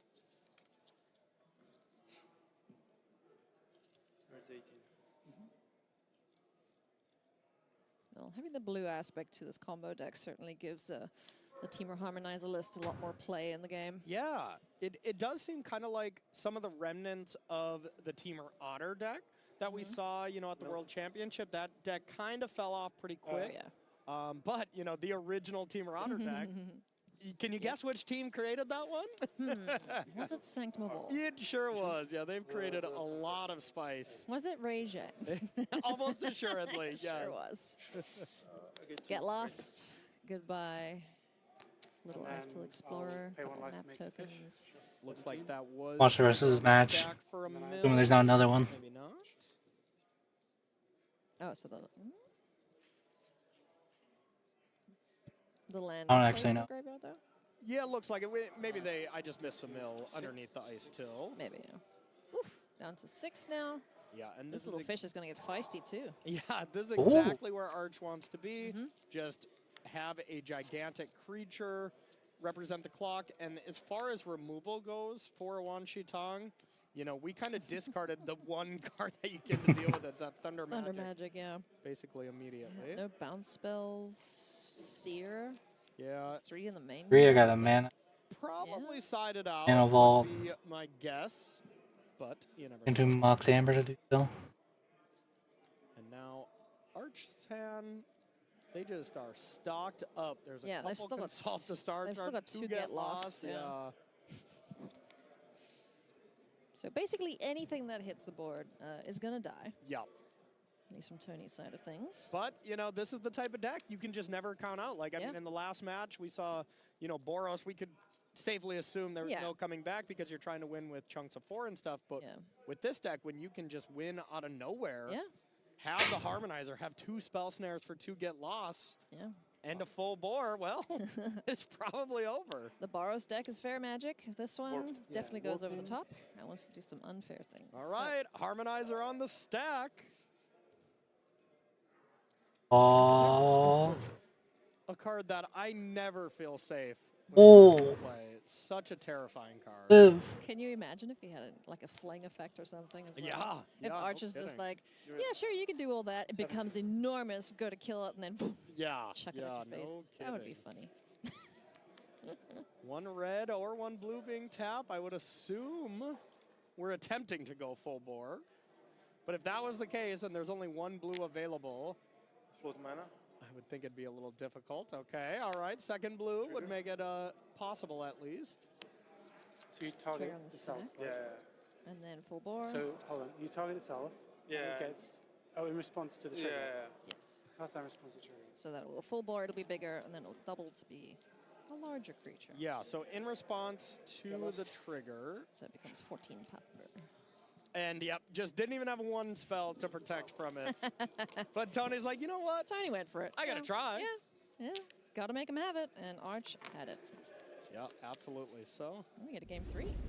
So maybe a little bit of maybe Arch respecting exactly what can happen after seeing it firsthand. It is open deckless, so yeah. Arch saw what could happen with this deck, but I mean, you can look at this collection of cards, but until you see it happen to you, that you take 28 damage on turn 4, it's maybe not the easiest thing to prepare for. Absolutely not. We're speeding up here a little bit to make sure we get through all the action that we want to show you here today, friends. As Tony deploys a Verge to the board, both players just land go as it stands. Virgin. Yep, and this isn't, most of the time Tony being on the play, you want to start to really pressure control as fast as possible. That's just not kind of how this deck operates, but this has to be one of the best cards against control. Yeah. Sirach, Elusive Hunter. Can't be countered, and when it's targeted to eventually die, inevitably die, it gets you a card. So. Yeah, get you a free card there as well as the maps. Yeah, replaces himself. Arch stocking up. Gonna find a couple more answers to whatever Tony's got in hand there. That's gonna be shields down though, and Tony can play that Earthbender Ascension. Yeah, that's pretty Or big. stock up, but Earthbender Ascension seems excellent here to get that going. Yeah, get that little land going. Yeah, attack for 2, and it's pretty easy to get to 4 counters with this in this deck when you have a bunch of these fetch land effects, like Escape Tunnel and Fabled Passage. All right, so Arch now shields down. Tony has the opportunity to do some nonsense. Was Ice Till Explorer drawn there, perhaps? Yeah, Ice Till would probably be the best card to play, as it does you a little bit of ramping, but Earthbender Ascension here, definitely a strong case for Bit of ramping. Yeah, just because it gets your creature and, an inevitable threat. Yep, I like this, though. Play it while you can, while there's not a counter spell. Get a little extra value. Land, yeah. Another mill once that resolves.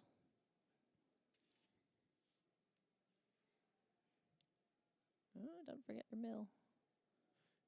Yeah, looks like we're just shuffling up and do one more mill. Milling. There we go. Ugh, 2 consult the star charts in the bin. Yeah, and a lot of goods in hand there from Arch, it looks like. So at least get one get lost. And some blue cards in the back, so always a plethora of option. But when you're playing Azorius Control, that's the name of the game. Yeah.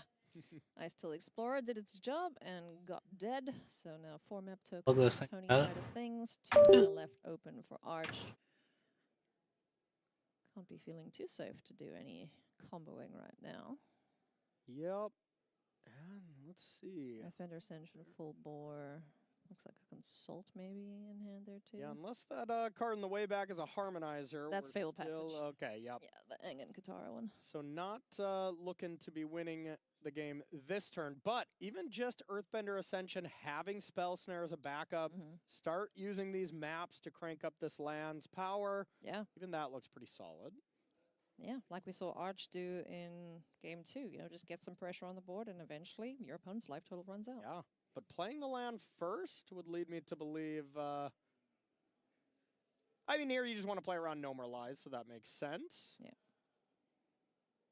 Negate attempts to counter that. Spell Snare says no thanks, so Earthbender Ascension will resolve.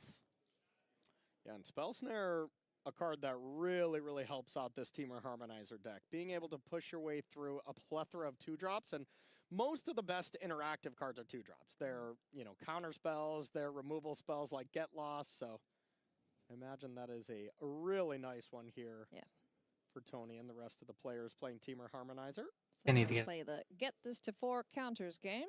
I can only have 2. Give creatures trample on extra counters.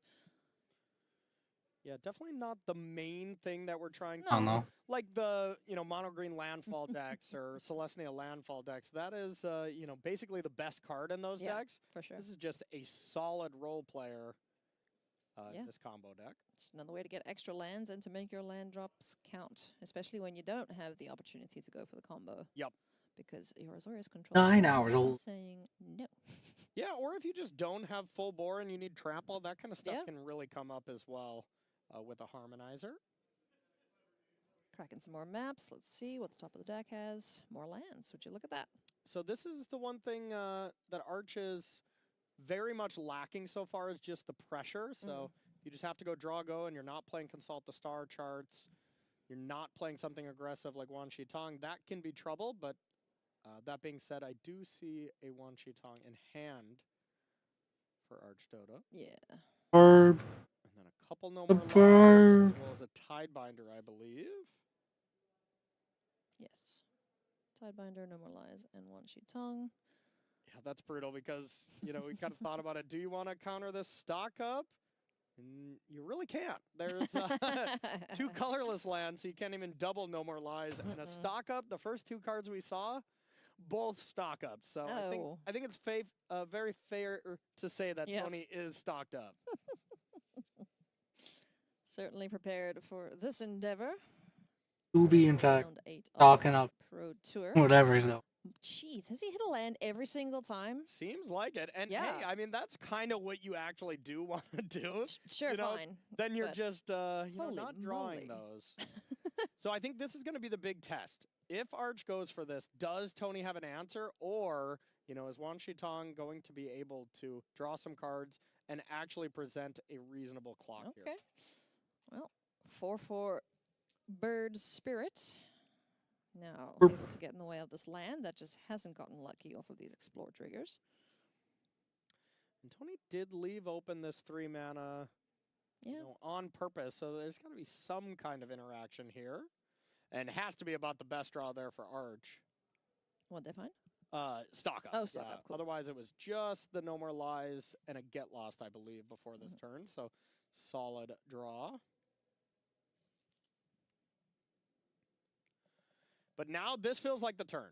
This feels like the next turn for Tony, as just 2 mana is not that difficult to play around because, well, you can only have either 1 2-drop or, you know, a couple of Spell Snares as far as interaction goes. But Spell Snare doesn't actually touch the combo of Tony at all.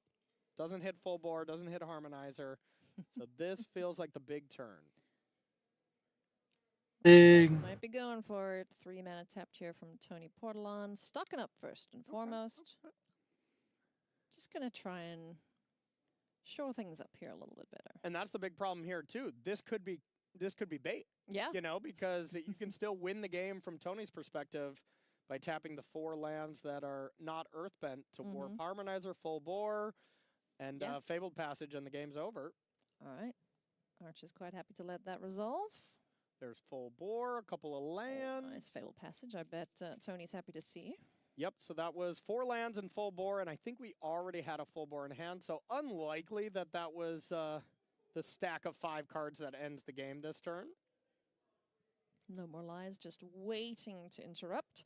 Also the Get Lost in hand, ready to kill anything that looks even remotely suspicious. Still like seeing Arch tap out there. I mean, not tap out, but, you know, like actually tap their mana for stock up, trying to progress the battlefield, because holding that up and just saying, I'm going to hold up my 5 mana for the rest of the game, it's not really going to yield you the win either. Got to still be progressing. Ain't a winning plan there. So Tony has got options. Where do you think he goes from here? Yeah, let's see. If you, I mean, of course, if you have it, you go for it. But if we don't, it seems like this deck is just all about more card advantage until you are ready to go. But Tony looks like he is stocked up with cards. Oh, yeah. Might have to. Like that looks like 8 or that looks like 8 or 9 cards, it would seem. Yeah, he might need to go to discard again. Yep. No More Lies, Tidebinder. Oh, So stocked up. He's got discard. He's got too much inventory. Yeah, absolutely. so plenty of ways to disrupt the combo here from Tony.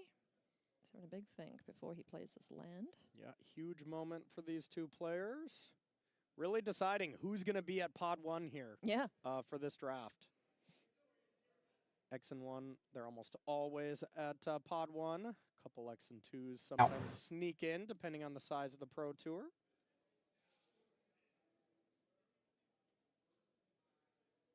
Big pause here from both players. In the tank is Tony. If you're Yes. joining us. Thank you so much for doing I guess so. one of Plenty of action throughout the day. It's for you to go back and enjoy once this broadcast is over, and still 2 more days of competition to come. Yeah, and if this is just 3 mana stock up, you know, we'll see how fast this No More Lies goes on the stack. Like, any target right now, if I'm Arch, I'm like, yes. Okay, going for it. I mean, Get Lost and No More Lies, they're pretty much the same as far as interaction, and Arch has 2 No More Lies, so I would assume you just try. Tony tried. Yeah. Failed.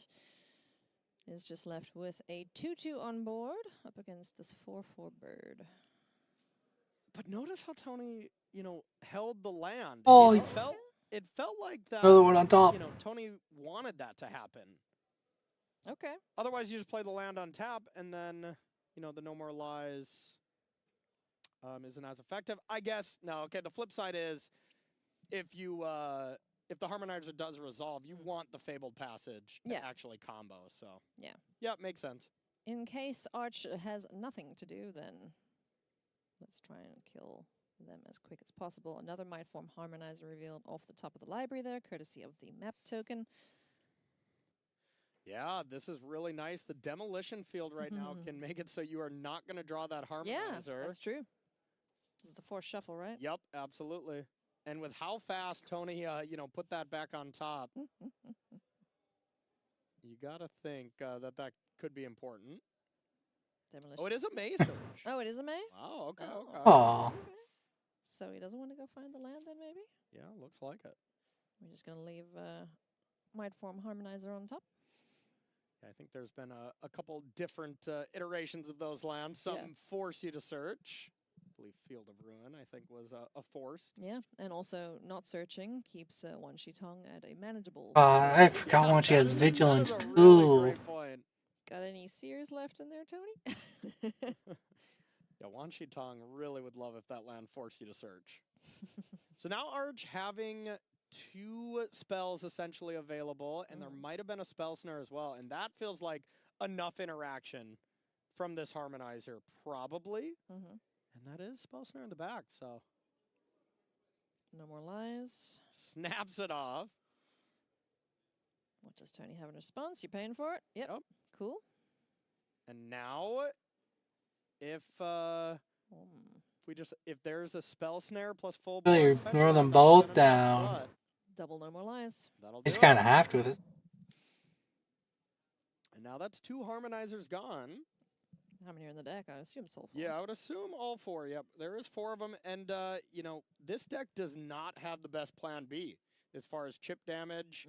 You know, I mean, you can attack with Ice Till Explorer, get those landfall triggers to really crank up one of your lands, and then Bossing Say is probably your best plan B. I like the attack there. You know, it's like, do you want to trade? Yeah, please, please trade. Yeah, come on. Your bird for my land? No problem. Then we might see Full Bore in its other mode as a actual combat trick.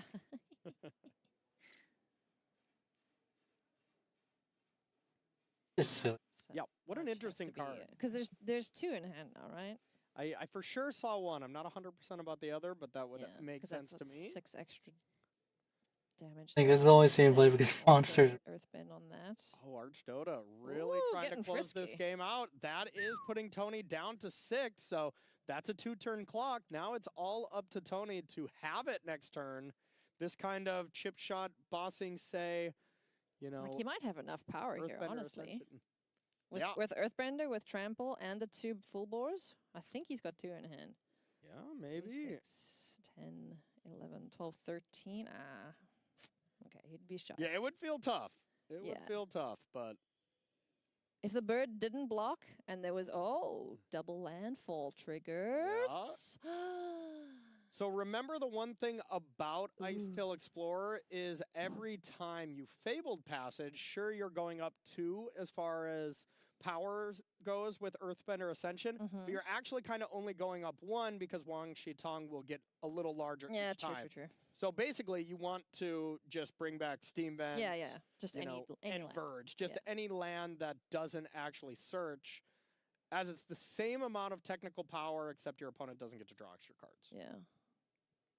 to Shauna's Tidebinder. Arch flashed out there just to, well, it didn't actually play it. We just saw it revealed there in their hand. Oh man, this is tense. This is tense. So Fable. So looks like we do have Spell Snare and Get Lost. So 2 pieces of interaction from Arch Dota. But Spell Snare has just really felt like there's not been a lot of great targets. No, not in this matchup. That's for a Cub. Yeah. There's not that many here. I mean, there's still definitely some. Spider Sense, those kind of things, but... Really interesting to see how this game actually probably being the biggest one. So we get 2 land drops with Isle Explorer. Yep. So it could just be another land from the yard. We don't have to actually crack anything. Yep, that looks like the Steam Vent. So this is putting the island to 6 power. Go to 4? Sorry, I didn't milk. Yeah. Yeah. So you play that from graveyard? Yes. Yeah. You shock from graveyard. Play So from the you go yard. to It's a 4. Talking it. Goes up to 4, yeah? 6. Okay. 6. Mill 1. I mean, Arch has to block, right? At this point, if there are the 2 full bore in hand, So I you think go I for saw that? 2. I mean, that would be only attack. 12. Well, So you would need 3 full bores. 3 full bores? Okay. Maybe we don't have that many full bores. Yeah, you need 3 full bores as well as, you know, some interaction. Getting lost the But I like this from Arch. Do this Kinda half? 3 blocks Yes. to know, like, all right, do I have to block or not? Nope, that's going to be it. And there it goes. Rats. That would have been so cool for Tony, but an excellent win there for Arch Dota, rocking Azorius control and doing excellently, finishing the day at 7-1. Yeah, absolutely. And Arch didn't really tap out besides that one turn in Just game that one turn, yeah. And after that, they're just like, Hashtag okay, never again. I'm not doing that again. Oh dang, the timer's almost That up. was a sweet matchup between 2 decks that didn't come here to fight each other. We'll put it like that. Yeah, absolutely. And I talked to Arch, you know, right after the draft. They were 2-1.